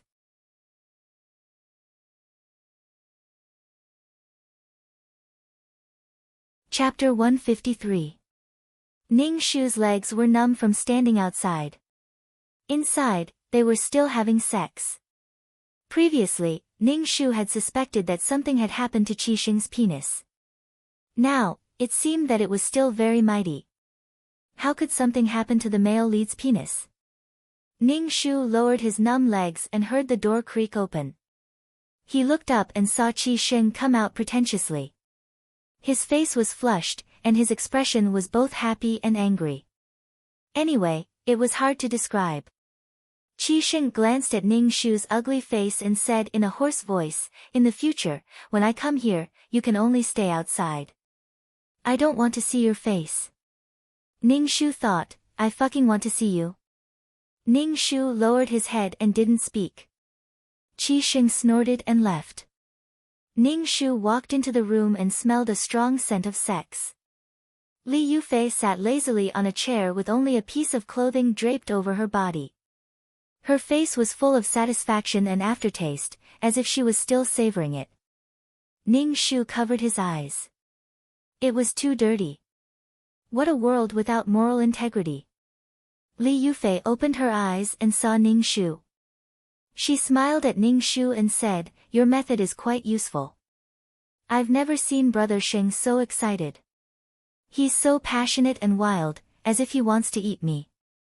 Even now, my legs are still weak." "Don't say it, please don't say it. A pure person like her shouldn't hear these words." Ning Shu quickly changed the topic. "Why don't you stay for the night, young master?" Li Yufei's voice was thick and nasal. She seemed to be a little shy as she said, "Brother Sheng and I haven't married yet. It's not suitable for us to stay for the night." Ning Shu was speechless. It was like taking off your pants to fart. Everyone in the Qi mansion knows what you two did. Now you want to pretend to abide by etiquette?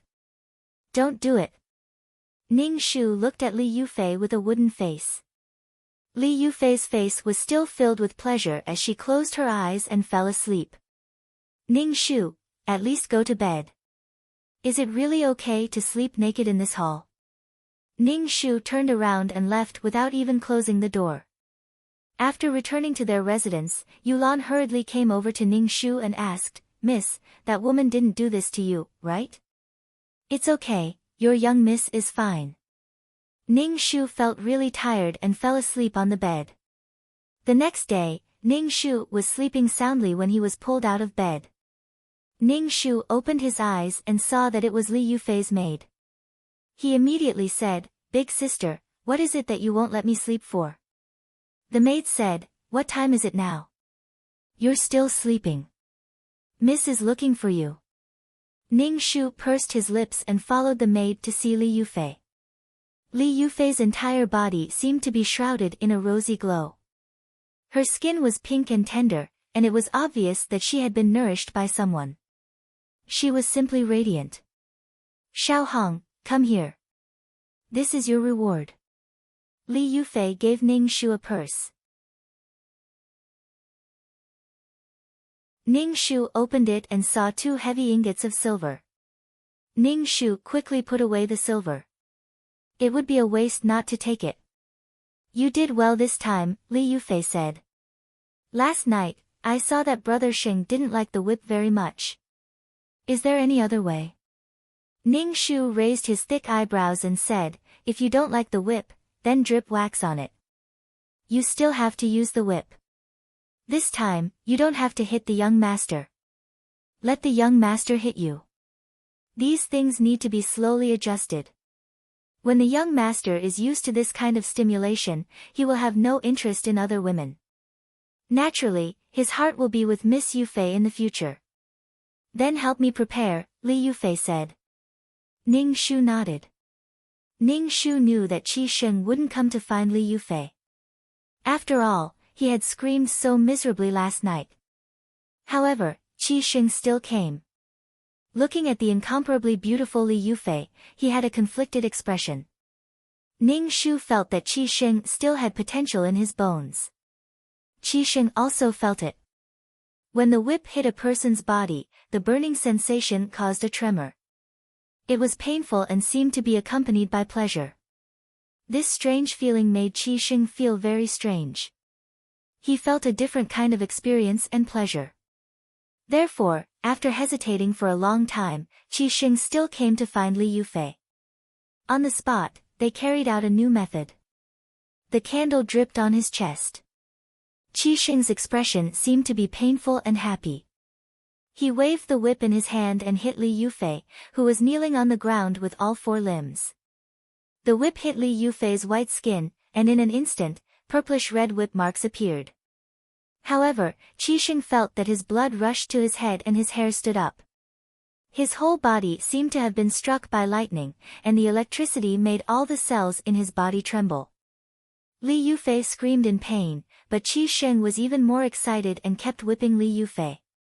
Ning Shu was outside the door and looked at the scene inside through the crack of the door. Did she open the door to a new world for these two? Don't thank her too much.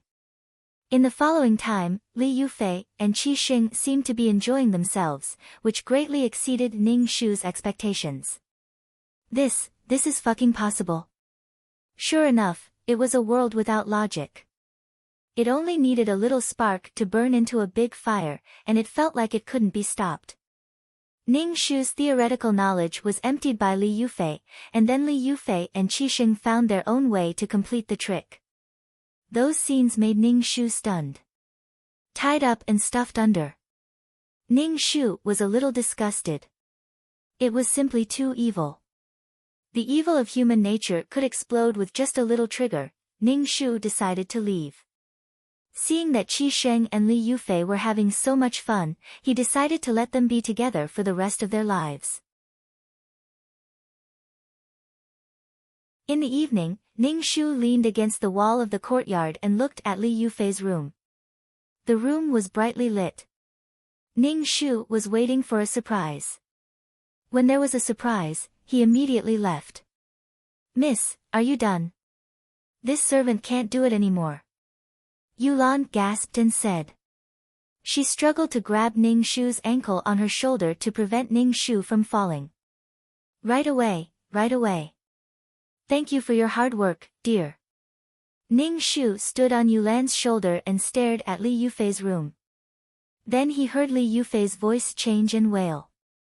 This wail contained infinite pain. It was different from the usual painful and joyful voice. Ning Shu suddenly wanted to look up to the sky and laugh. The painful voice continued. Ning Shu jumped down from Yulan's shoulder and quickly said to Yulan, "Io, it's really hard on my little darling." The black-clothed and masked shadow guard looked at Ning Shu and Yulan and said, "Miss, if you want to see something, you can just sit on the courtyard wall. Why go through the trouble of stepping on people's shoulders?" Ning Shu felt that the shadow guard was distressed for Yulan, so he said this. He quickly nudged Yulan with his elbow. Yulan looked at Ning Shu inexplicably. "Miss, what are you looking at?" Yulan asked Ning Shu. Ning Shu waved his hand. "It's not suitable for children to know. Let's go."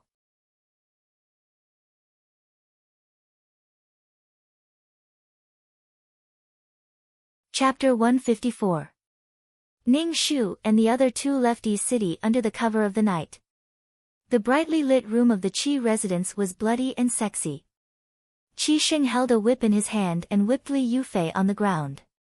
Li Yufei's body was covered with whip marks and dripping with blood.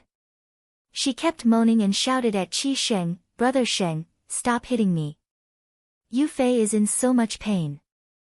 Li Yufei felt the pain of being whipped and convulsed. Every time, she felt as if a piece of flesh had been hooked away. Qi Xing's eyes were red, but he was even more excited. He panted and comforted Li Yufei, "It's okay. Does it feel good? Yufei, I love you more and more now. I love you so much that I can't wait to whip you to death." Li Yufei was furious. Her body was in so much pain that she wanted to die. She smiled at Qi Sheng and said, "Brother Sheng, give the whip to Yufei." Li Yufei took the whip and whipped Qi Sheng fiercely. Qi Sheng was in pain and pleasure. In the end, the two of them hugged each other with all kinds of excitement. Ning Shu sat in the carriage and whistled leisurely. He looked in the direction of Yi City and was very happy. He estimated that Li Yufei's snow-white skin would be ruined. As for whether her face would be hit by the whip, Ning Shu didn't know. She had specially made this whip. It had tiny barbs. Moreover, this whip had been soaked in salt and chilly water. If one was hit by the whip, the wound would probably be inflamed. It would be very normal for it to leave a scar. Ning Shu still remembered that Mu Yen Luo was disfigured by Li Yufei. This was an eye for an eye. Ning Shu wiped off the heavy makeup on his face and felt that his head had become lighter. He felt very happy. Ning Shu whistled again. "Miss, can you stop whistling?" Yuelan said with a red face. Ning Shu asked, "What's wrong?" "Your whistling is making me want to go to the toilet." Yuelan stammered. Just as Yulan's voice fell, the carriage stopped. Ning Shu mischievously said to Yulan, "Look at how considerate brother Shadow Guard is." Yulan's face turned even redder. She lifted the curtain and went out. Ning Shu's stomach also growled. He said to Yulan, "Let's go together. Your young miss also has a bit of a stomachache. She probably ate too much chicken drumsticks at night." Ning Shu squatted beside Yulan as the two of them chatted. Ning Shu said to Yulan, "Miss, you're not young anymore. Have you ever thought about settling down? It's not a good idea to follow your young miss around like this. This servant has always been by Miss's side. Wherever Miss goes, this servant will follow." Yulan covered her nose and said, "Miss, you should eat less meat in the future. I feel that your stomach has been a little bad recently. It's a little smelly." Ning Shu was speechless. Wasn't it cruel to say such words to a beauty? Beauties were otherworldly. Ning Shu couldn't find anything to wipe his butt with. In the end, he bitterly used tree leaves. He felt that the ancient times were really bitter. Next time, he would just buy rice paper to wipe his butt. The burrs on the leaves were really prickly. When they returned to the carriage, the shadow guard Ning Shu, who was driving the carriage, asked, "Where are we going now? Let me think." Shin Qingqing also didn't know where the scholar with a belly full of wisdom was. In the plot, Qi Xing sent the disfigured and dying Mu Yenluo away. But he didn't expect that as soon as Mu Yenluo left, Li Yufei would send a thug to kill Mu Yenluo. Mu Yenluo lost her footing and fell off a cliff. She was rescued by a scholar and brought home. Where was that remote village? Ning Shu didn't know. Or did he want her to jump off a cliff again? "Miss, where are we going?" the shadow guard asked. "How the fuck do I know where to go?" Ning Shu said directly, "Go straight on this road. When you reach a fork in the road, turn left. Then keep turning left. When you see a village, go in." The shadow guard was speechless. Ning Shu was so capricious. No matter what, the male and female leads would meet each other. Yulan asked worriedly, "Miss, what if we get lost?" "It's okay. There are always some shining existences guiding your miss forward." Ning Shu supported her chin and said. Yulan was confused and shook her head. "I don't understand." Ning Shu seemed to think of something and said to the shadow guard, "Do you have paper on you?" "Miss, what do you need paper for?" Yulan asked. "I'm used to using paper. I'm not used to using leaves," Ning Shu said. Yulan's eyes immediately filled with tears as she said sorrowfully, "Miss, you used to use paper. Now that it's your turn, Master will definitely feel very distressed." "Miss, are leaves comfortable to use?" "Find a smooth stone, it's much more comfortable than leaves." Ning Shu covered her face. She was just borrowing toilet paper. Why did it lead to such a dirty topic? She felt like she was going crazy. Ning Shu and Yulan talked and fell asleep. They leaned against each other and fell asleep. The sound of the horses' hooves was very rhythmic. The wilderness at night was very quiet. Occasionally, there would be two strange bird calls. Ding, ding ding, ding ding. Li Yufei's abuse points are 100. Qi Xing's abuse points are 100. 2333's voice sounded in Ning Shu's mind. Ning Shu stretched and showed a happy expression. Li Yufei's abuse points were 100. Her skin was probably ruined. As for how Qi Xing's abuse points came about, Ning Shu didn't know. His skin was probably ruined like Li Yufei's. TSK. In fact, Qi Xing's abuse points were because he found that the maid named Little Red was missing the next day. He searched the whole Qi mansion but couldn't find her. Qi Xing felt a sense of loss in his heart. This feeling had nothing to do with love. It was because he found out that he missed a pearl covered in dust. It was a kind of anger that scratched his heart and lungs. Qixing guessed that this person named Little Red must be Mu Yenluo.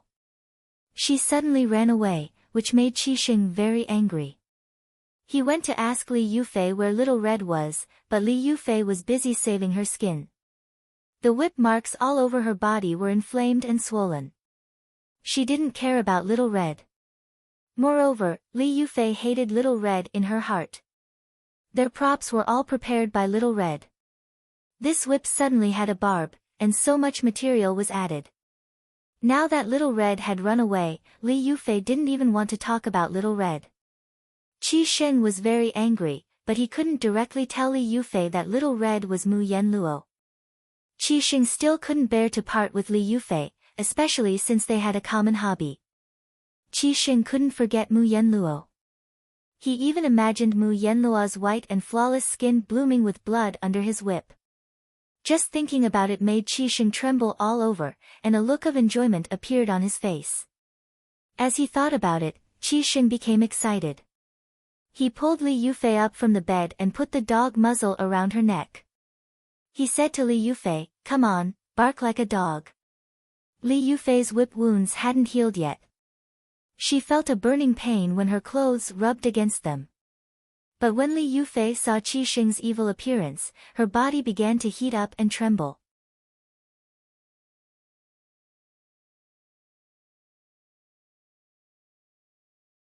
Chapter 155. Ning Shu and the others wandered around for a long time. Ning Shu was a little confused. Why hadn't they found Brother Shusheng after such a long time? Where had the attraction between the male and female leads gone? Where had the plot gone? Ning Shu lifted the curtain and said to the secret guard driving the carriage, "Is there a place to rest?" The secret guard covered his face with a black cloth.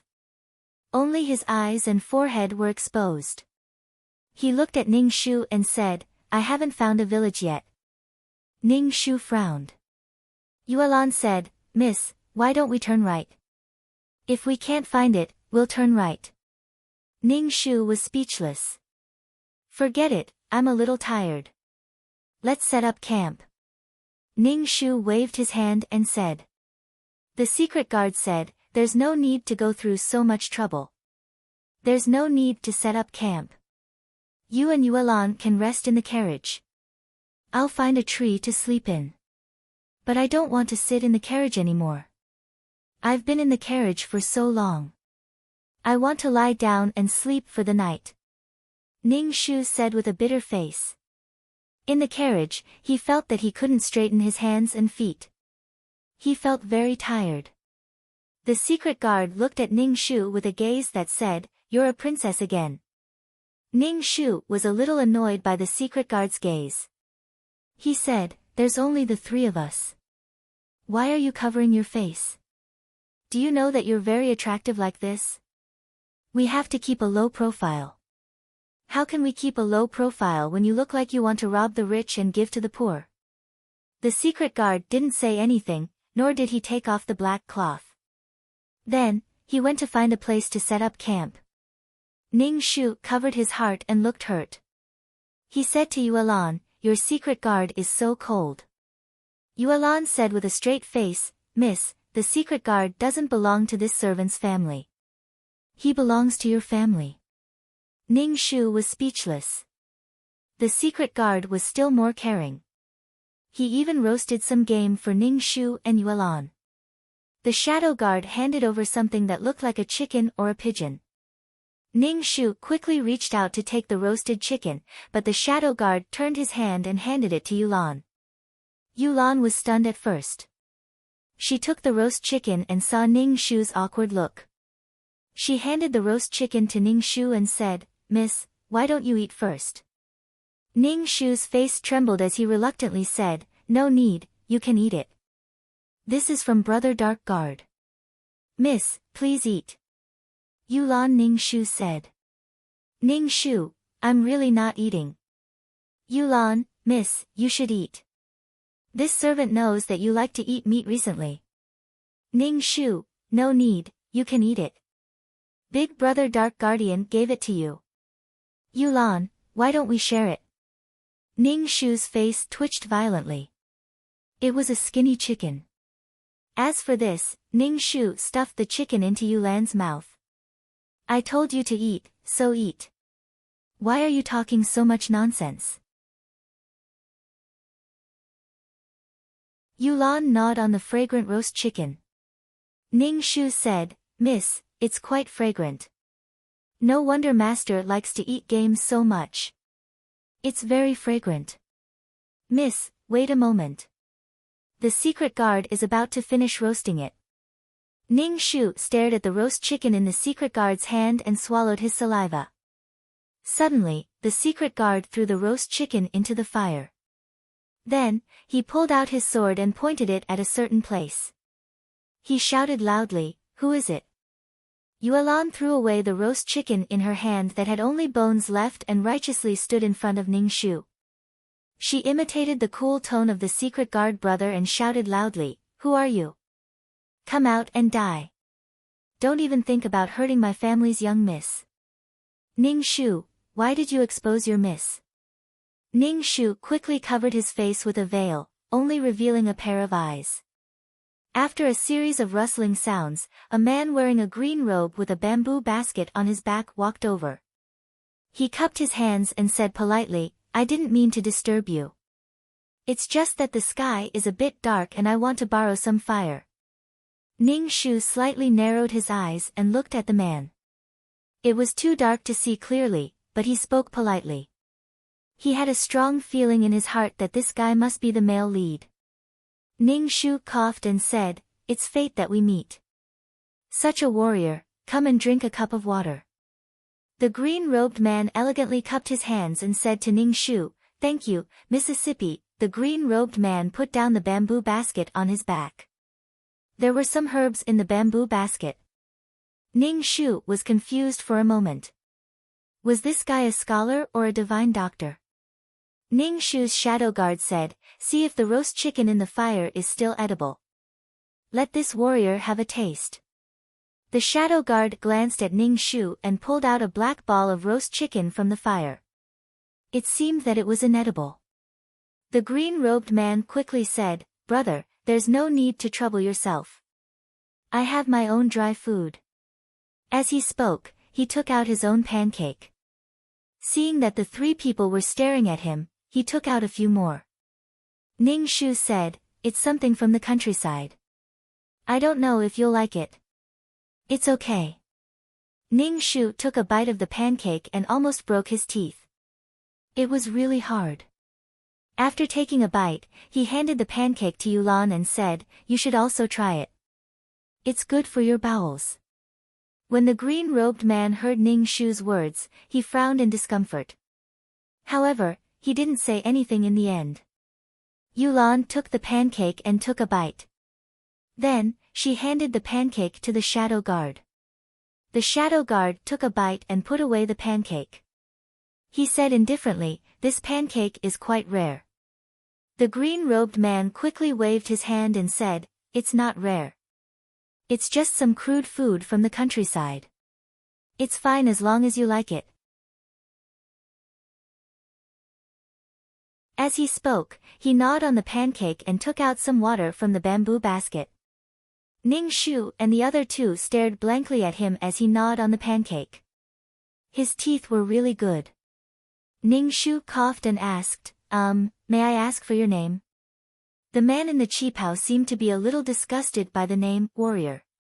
He put down the pancake and cupped his hands elegantly. I'm called Wenruhua. Oh, a scholar. It was really a case of wearing out iron shoes in a fruitless search, only to find it without any effort. As expected, the attraction between the male and female leads led to the male lead naturally delivering himself to the door. Ning Shu immediately grabbed Wenruhua's hand. Wenruhua was startled and hurriedly broke free from Ning Shu's hand. He frowned and said, Miss, men and women shouldn't touch each other clearly. I hope you will respect yourself. The shadow guard and Yuelan at the side looked at Ning Shu strangely. Ning Shu forced himself to squeeze out 2 drops of cat piss. He said in an agitated and sorrowful voice, Cousin, I'm Qinxiang. By Qinxiang. Cousin. The shadow guard and Yuelan looked at Ning Shu even more strangely. Wen Ruhua, on the other hand, looked as if she had been struck by lightning. She looked at Ning Shu in a daze, his voice trembling with uncertainty. Cousin. Ah, it's me. Ning Shu replied crisply. Wen Ruhua's expression was very complicated. There was sadness, agitation, resentment, and a trace of deep longing and love. Her face was distorted. You look like you've changed a lot. Wen Ruhua looked at Ning Shu suspiciously. Are you really cousin Qinxiang? It's me, it's me, it's me. I'm Bai Qinxiang, Ning Shu said with certainty. Wen Ruhua's face instantly twisted. Ning Shu roared, then why did you come back? Why did you come back?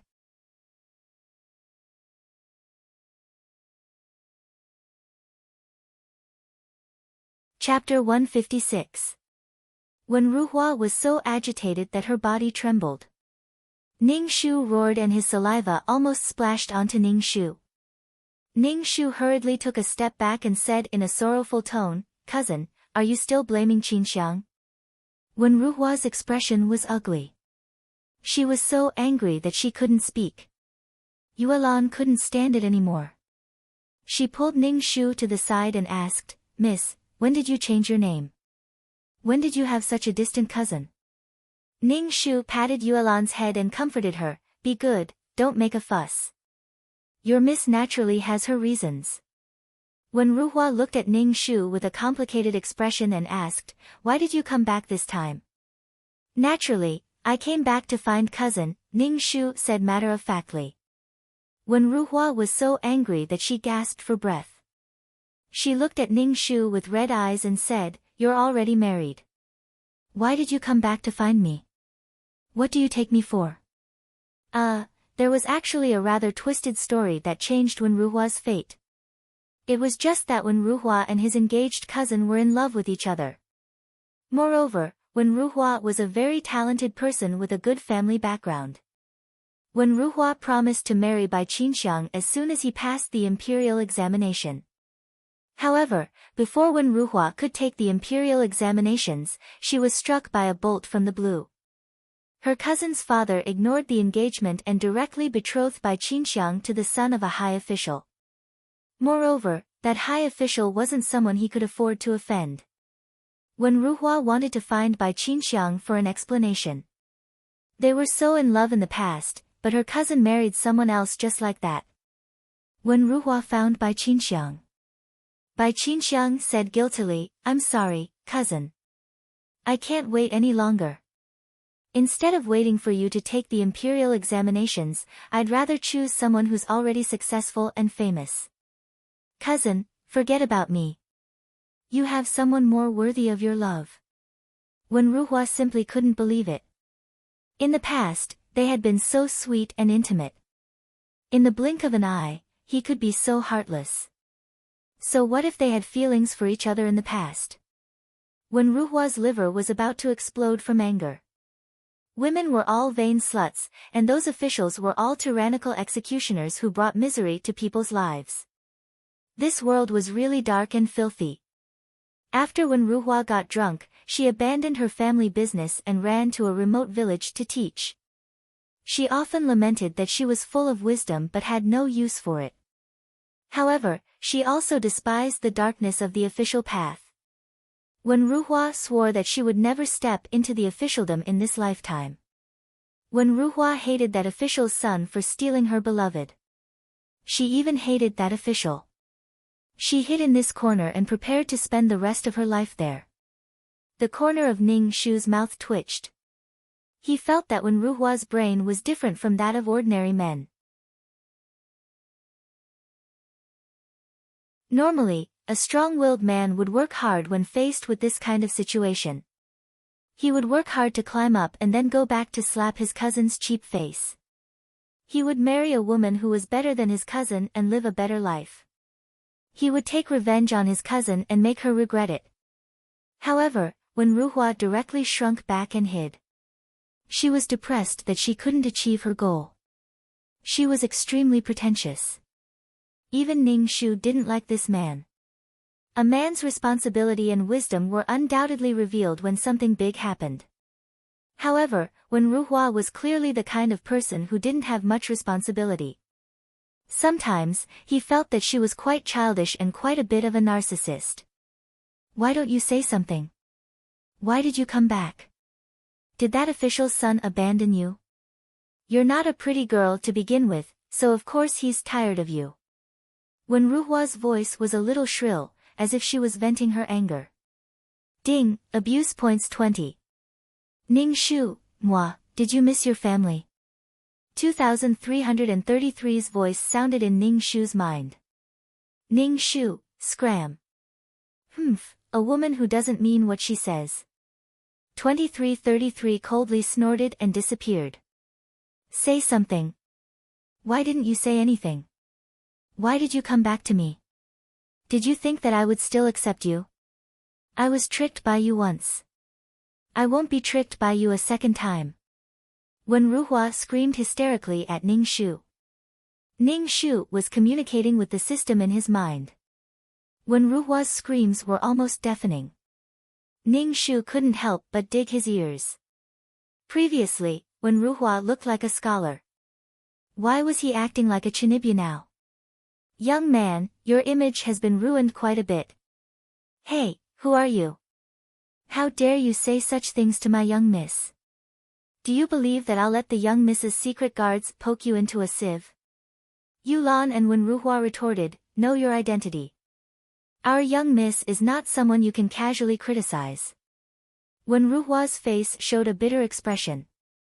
She revealed a mocking and self-deprecating smile and said lightly, yes, who am I? Of course, I can't compare to you, the wife of an official. Yulan looked at Wen Ruhua as if she was looking at an idiot.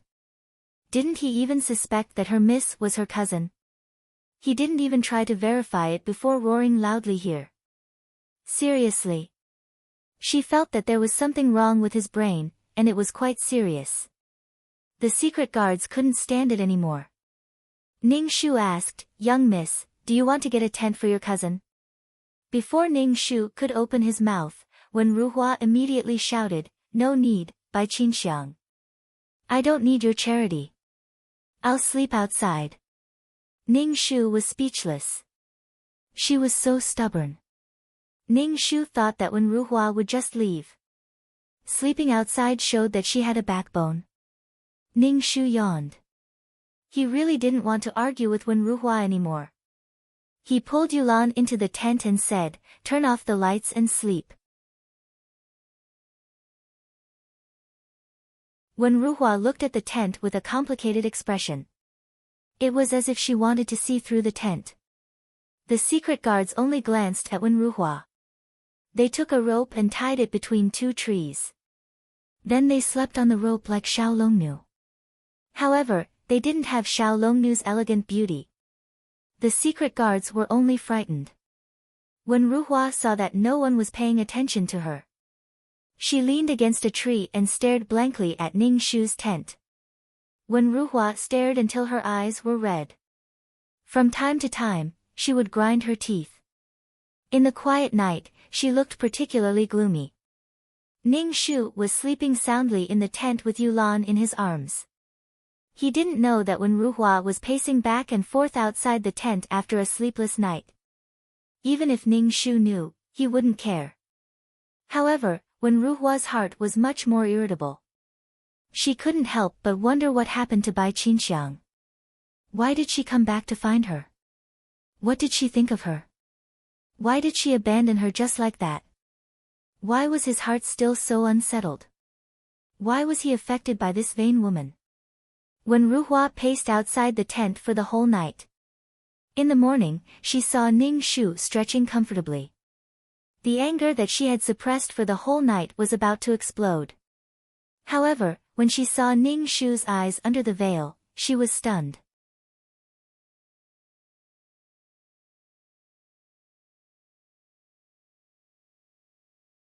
Chapter 157. When Ruhua looked at the exposed eyes and was stunned. She asked, Bai Qinxiang, why are you so different from before? Are you not Bai Qinxiang? It was dark and she was wearing a white veil. Wen Ruhua could not see her face clearly. Now, Wen Ruhua felt that this was not her cousin. Bai Qinxiang could only be considered delicate and pretty. She was not very tall. However, the person in front of her was tall and elegant. Obviously, this was not Bai Qinxiang. Ning Shu raised her eyebrows and said calmly, "Cousin, I am Bai Qinxiang. I know that I broke the promise between us. But now, I have received my retribution." Wen Ruhua frowned. The person in front of her was not Bai Qinxiang. However, she seemed to know about her and Bai Qinxiang. What was going on? Wen Ruhua was dumbfounded.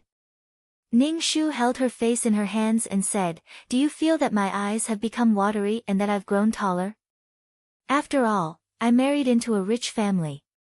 Eating sea cucumbers, abalone wings, and bathing in milk every day is very normal for there to be changes. If you eat well, you will naturally develop a second spring." Bai Qinxiang was only 15 or 16 when she married. Who knew? If the real Bai Qinxiang stood in front of Wen Ruhua might not even recognize her. "Are you showing off your rich and noble life to me?" Wen Ruhua looked at Ning Shu coldly. "Then why did you come back to me?" Ding! Abuse points 20, current abuse points 40, 2333 said excitedly. "Oh, not bad. You have 40 abuse points in one night. Ning Shu, do well. Maybe we will make a fortune this time." Ning Shu said, "Get lost. Humph, heartless woman.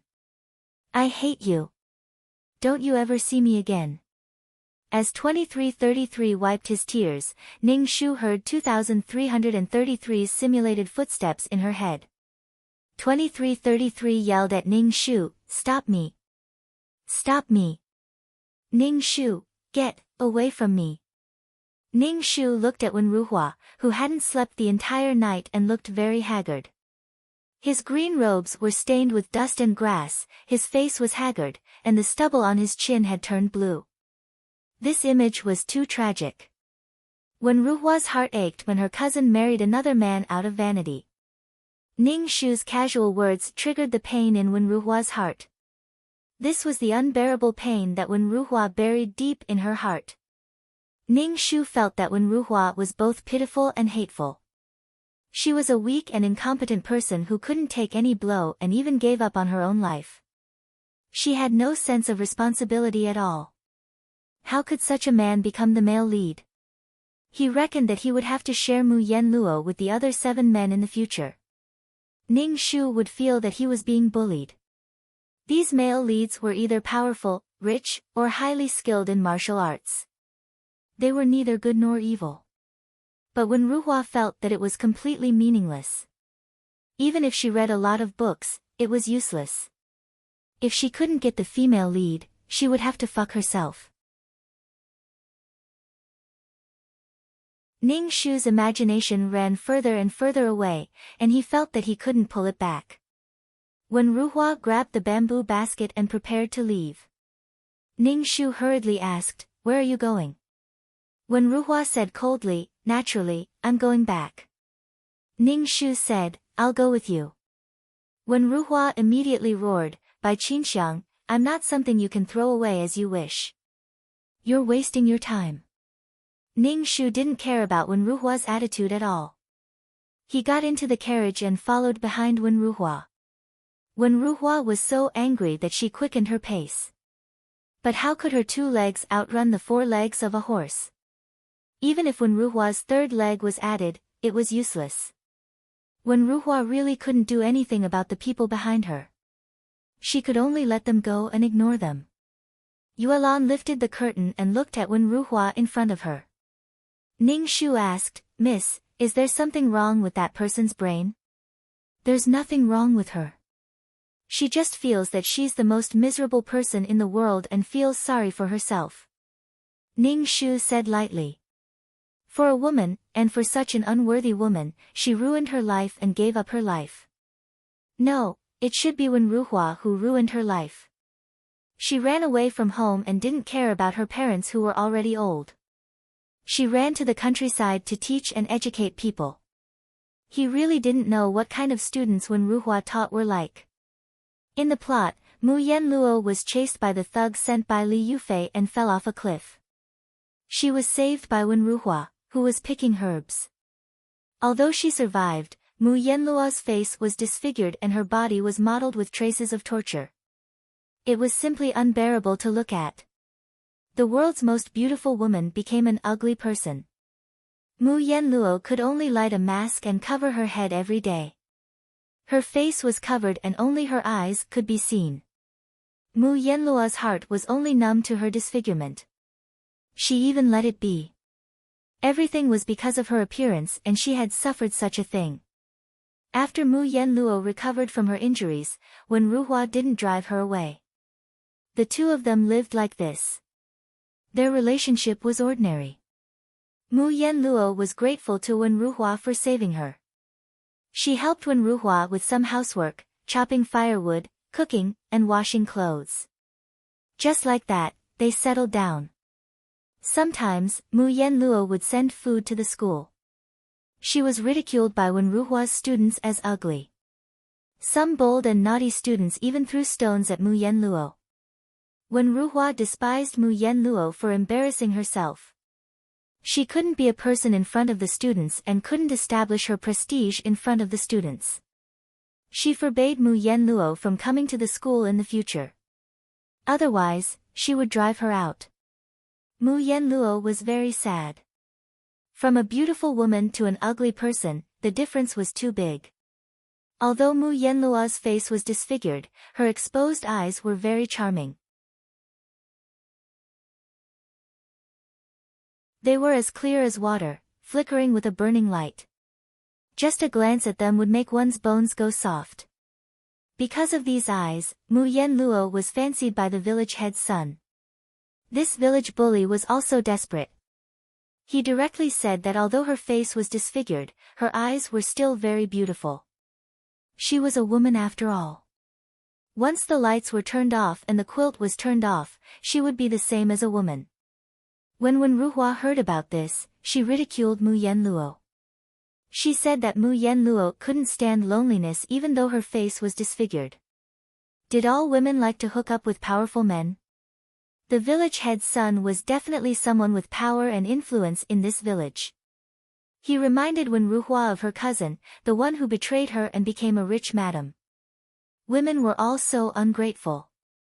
Wen Ruhua and the village head's son didn't get along. If it weren't for the fact that Wen Ruhua was the only teacher in the village bully would have long wanted to kill this ignorant Wen Ruhua. Wen Ruhua hated people with power and couldn't see eye to eye with this village bully. She felt that this village bully was simply a bully in the village. People were angry but didn't dare to say anything. The village bully thought that Wen Ruhua had a hole in her brain.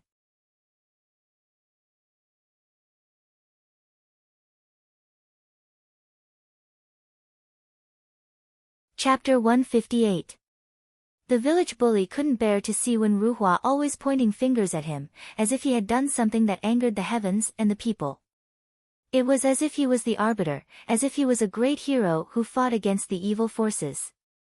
The village bully wanted Mu Yenluo just to make things difficult for Wen Ruhua. How dare he be so arrogant in his own land? Wen Ruhua was so angry that he even resented Mu Yenluo.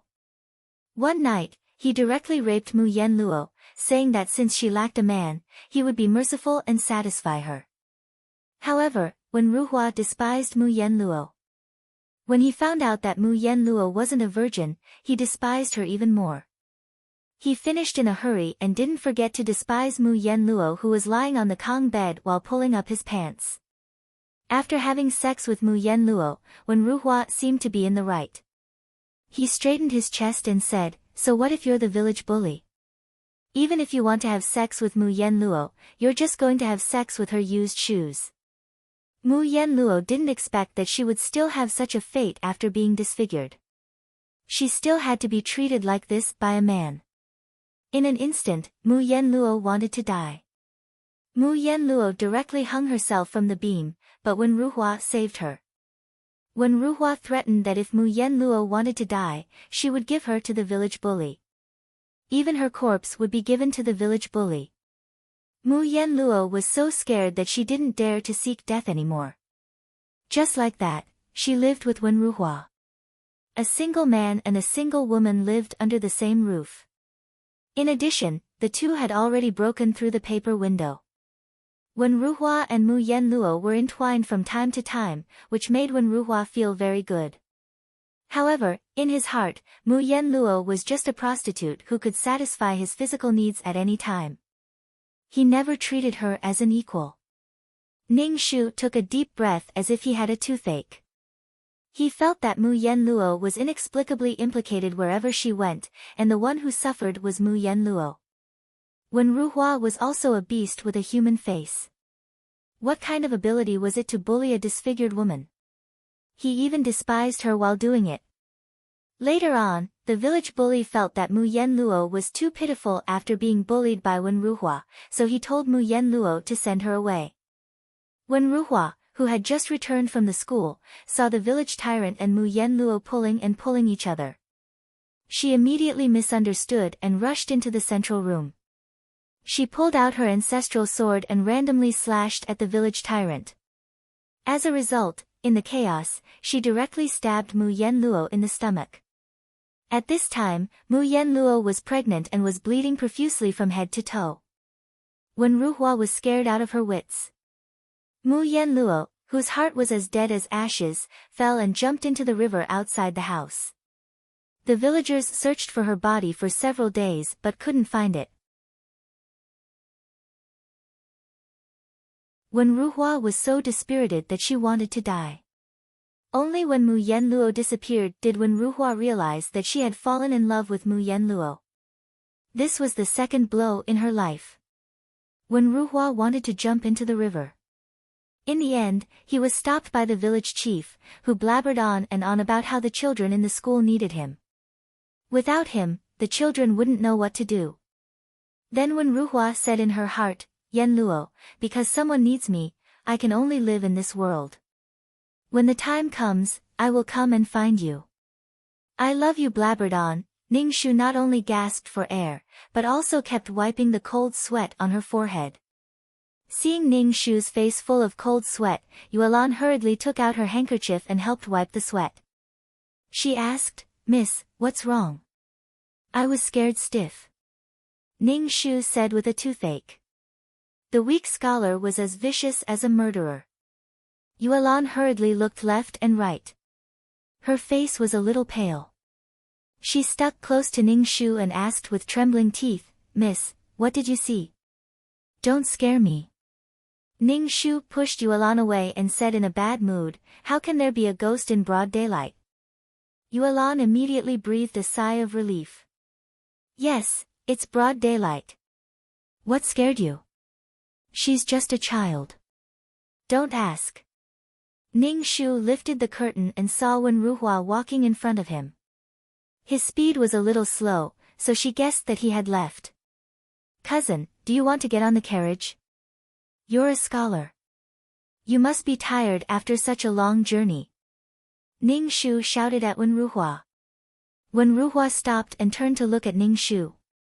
She asked with a cold face, "How long are you going to follow me?" "By Qinxiang, there's no relationship between us anymore." "Of course there's no relationship. The real Bai Qinxiang is enjoying life and has long forgotten about you. You're thinking too much." Ning Shu said, "Wherever you go, Qinxiang will follow.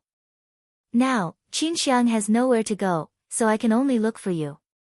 Wen Ruhua was so angry that her body was trembling.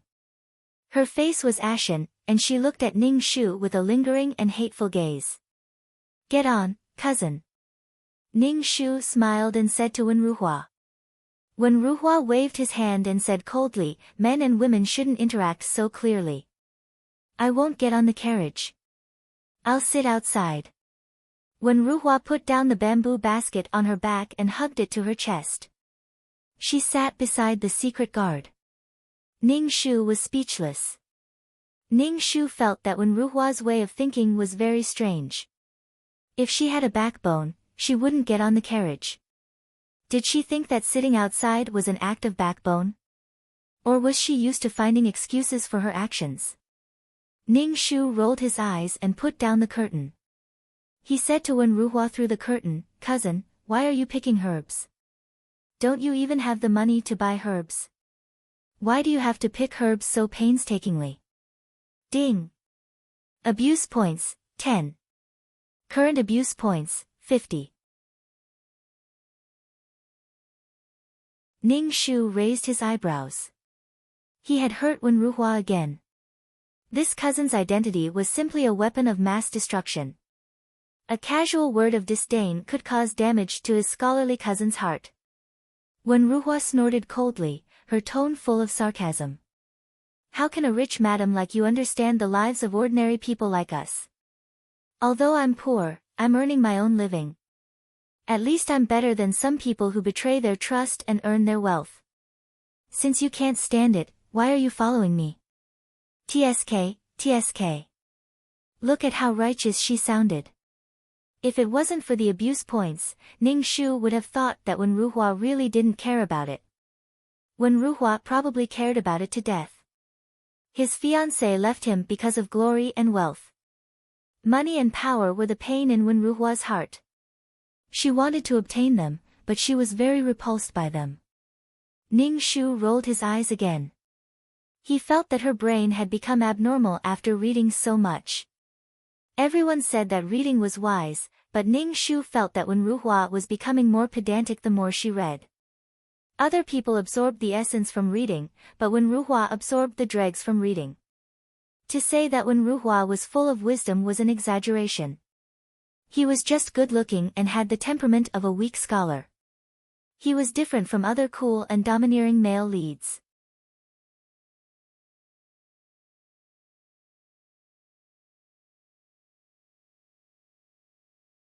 Chapter 159. The carriage sped along the sandy road. No one spoke in the carriage, and the atmosphere was heavy. Wen Ruhua looked at the masked secret guard beside her. He had a murderous aura and a cold look in his eyes. It was obvious that he was a highly skilled martial artist. Bai Qinxiang and he were in two different worlds. Bai Qinxiang now had guards and maids when she went out. She really looked like a noble lady. Ning Shu and Yuelan fell asleep in the carriage. It was easy to doze off when the carriage was rocking. Ning Shudu woke up from her nap. She lifted the curtain and asked Wen Ruhua, "How far is it from your village? You can run so far just to pick herbs. You're pretty good at running." Hearing Ning Shu's words, Wen Ruhua's face flushed red and then turned pale. She said coldly, "It's none of your business where I go to pick herbs." Ning Shu ran his fingers through his hair and said indifferently, "You probably picked all the herbs around the village. That's why you ran so far. Cousin, I thought you'd be fine after leaving me. I didn't expect you to be so down and out." Wen Ruhua's face flashed with different colors. She was so angry that her chest was heaving up and down. Ding! Abuse points, 10. Current abuse points, 60. Ning Shu thought, "Damn, I like this feeling of love and hate." Ning Shu pursed his lips and put down the curtain. It was obvious that he didn't want to talk to Wen Ruhua. They could hear Wen Ruhua's heavy breathing from outside the carriage.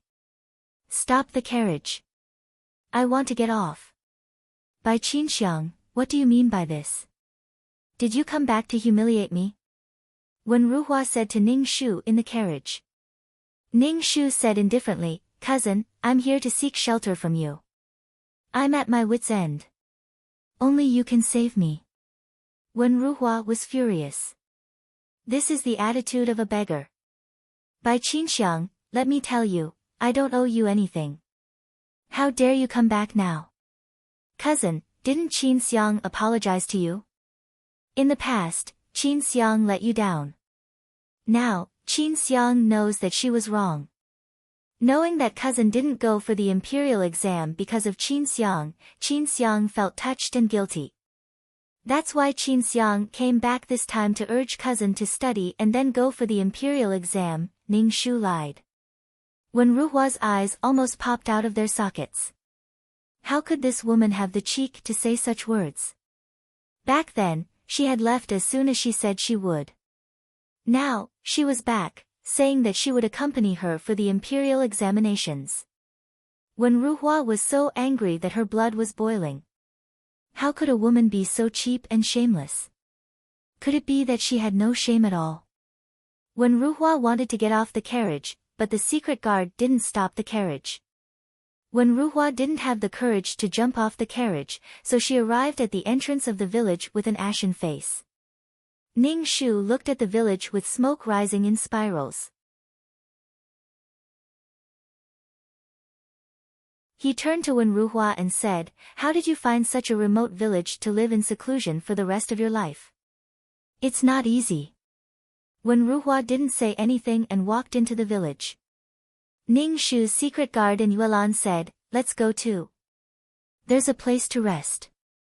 The secret guard glanced at Ning Shu and said, "Miss, I'll stay here and guard the carriage. When it's time to eat, you can ask Yuelan to send some food over." That was good too. With the secret guard's appearance, he would probably cause panic if he entered the village. "All right then. Guard our carriage well. We'll need it in the future." Ning Shu brought Yuelan and quickly walked into the village. When they arrived at the entrance of the village, they saw Wen Ruhua talking to a woman. This woman had a golden hairpin on her head and looked barely passable. When she looked at Wen Ruhua, her eyes were shining with adoration. However, Wen Ruhua's expression was full of impatience and annoyance. She kept looking back. When she saw Ning Shu showed a good expression for the first time. He gently said to Ning Shu, "Cousin, why are you only here now? I've been waiting for you for a long time." Before Ning Shu could say anything, the woman with the golden hairpin suddenly exploded. She pointed at Ning Shu and asked Wen Ruhua sharply, "Mr. Wen, who is this woman? What's the relationship between the two of you? It's none of your business.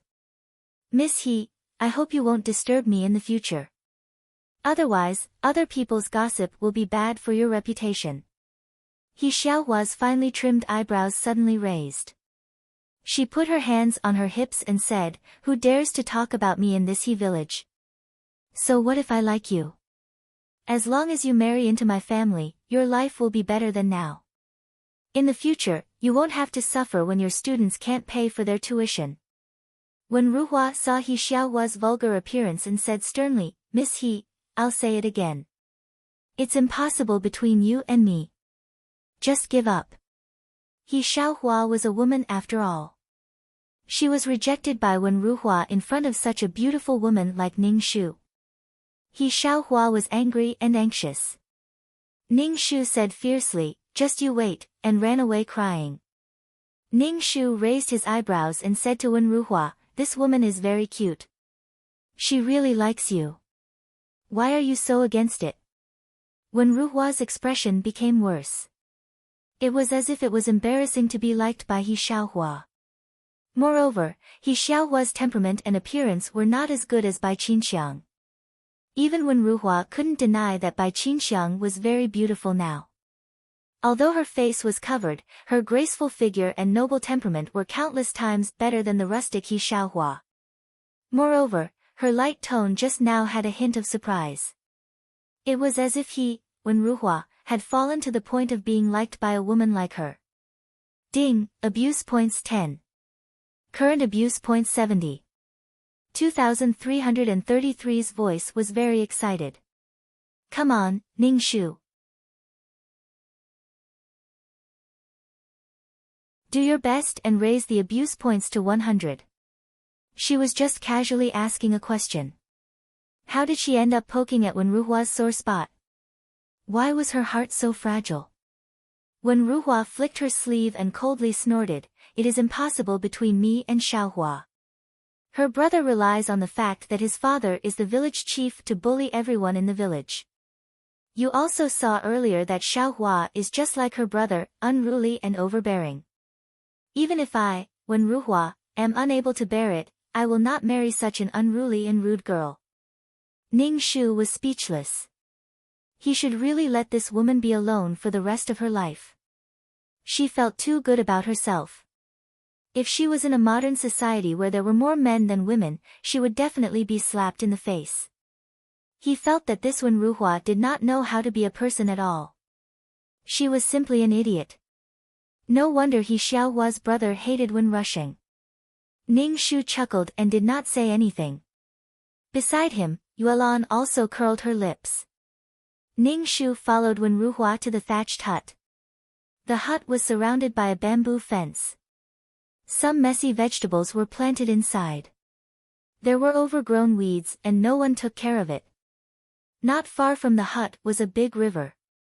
In the plot, Mu Yanluo jumped into this river because she was injured and had a miscarriage.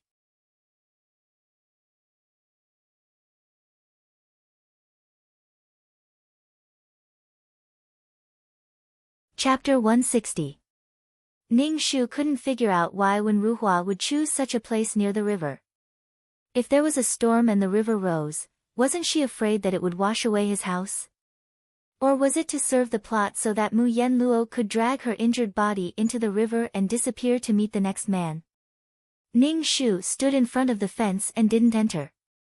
Wen Ruhua looked back at Ning Shu and said sarcastically, "I forgot that you are the wife of a noble official. How can you get used to living in such a thatched house?" Ning Shu nodded seriously and said, "I'm not used to it. Cousin, I didn't expect you to be living such a hard life. You should have come to me. I can let you live in a house with green walls and gray tiles from my fingertips. You don't have to live in such a house." Wen Ruhua's face instantly turned ferocious.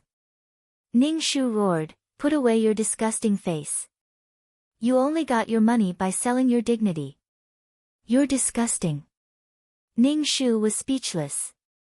Ning Shu felt that there was something wrong with Wen Ruhua's brain. Her paranoia was serious. It was as if she was hurt by the whole world. Ning Shu stood from a woman's point of view. Bai Qinxiang was a little vain and had chosen a man with better conditions. In Wen Ruhua's eyes, this was an unforgivable sin. Had Wen Ruhua not considered that his conditions were not good enough and that he could not give Bai Qinxiang a sense of security? Ba. Ning Shu felt that it was good that the woman called Bai Qinxiang left Wen Ruhua. Even if she had to go through thick and thin with him, she should be with a man who was worth it. Wen Ruhua was an irresponsible man. Looking at him, he didn't have much of a future. Ning Shu pursed his lips and took out an ingot of silver from his pouch. He threw it on the ground and smashed a small hole. He said arrogantly, "Cousin, Qinxiang isn't comfortable living in this house. Take this silver and ask the village's carpenter to repair the house. I'm afraid this thatched house will leak when it rains." Wen Ruhua's expression was ferocious. She picked up the silver on the ground and threw it at Ning Shu. She said fiercely, "Scram, take your stinky money and scram. Wen Ruhua, would rather starve to death than accept food given to me." Ning Shu dodged the attack of the silver and picked up the silver on the ground. He slowly placed it into the pouch and calmly said, "Qinxiang only saw that cousin was living too hard and wanted to sponsor cousin so that cousin could live a better life. Afterwards, cousin would use the time to dig herbs to study. Cousin is full of knowledge and it would be a pity to bury these things. What does it have to do with you? Ever since you broke the promise between us, I have nothing to do with you. Bai Qinxiang, what identity are you using to interfere in my life now?" When Wen Ruhua heard that Ning Shu was going to sponsor her, Wen Ruhua felt like her heart was being torn apart. He would rather die than accept this woman's money. Even if he looked miserable now, his heart was free and he would not show fear in front of Bai Qinxiang. Ning Shu seemed to compromise and said, "Okay, whatever cousin says is right. Qinxiang will not let cousin accept Qinxiang's money. Cousin, where do I live?" When Ruhua saw that Ning Shu had softened and suddenly felt very carefree. Ever since they met, Bai Qinxiang had been acting high and mighty. She said that she came to seek shelter but her attitude was very bad. She did not have the attitude that one should have when seeking shelter. Ning Shu and Yuelan chose a room. The room was very simple. Ning Shu suspected that the room would be blown away by the wind. Moreover, the room was a little damp. The thatch at the damp part of the wall was wet and rotten. How could anyone live in this kind of room? Yuelan looked around and her face darkened. Ning Shu said, Miss has never lived in this kind of room since she was in trouble. How can anyone live in this kind of room? There are insects everywhere. They will bite people to death if they fall asleep. It is better to set up a tent in the yard. It is better than this room. Ning Shu sighed. He thought of Mu Yenluo's disfigurement and living in such a place. She had to face Wen Rusheng's cynicism and do housework. She even had to satisfy Wen Ruhua's desires. At that time, Mu Yenluo struggled to live. No wonder she was accidentally injured and had a miscarriage. She jumped into the river. This kind of life was worse than death. Ning Shu wiped his face and said, let's set up a tent in the yard. It is not worth it to be bitten by insects. Ning Shu would not let himself suffer. Ning Shu and Yuelan worked together to set up a tent. Wen Ruhua's face darkened as she looked at them. She said coldly, since you are not used to living in my room, why did you come to me? Aren't you very rich? You can find a better place to live than this place. Ning Shu looked at Wen Ruhua from the corner of his eye and said disdainfully, cousin, have you never thought about why I refused to marry you? Ding. Abuse points, 10. Current abuse points, 80. Ah, Ning Shu, hurry up. Faster. Put in more effort. 2333's voice sounded in Ning Shu's mind. Ning Shu said, scram. Why? When Rusheng said mockingly, isn't it because you are vain and broke the promise between us to marry the son of an official? You want to live a good life. Ning Shu waved his hand. No, of course not.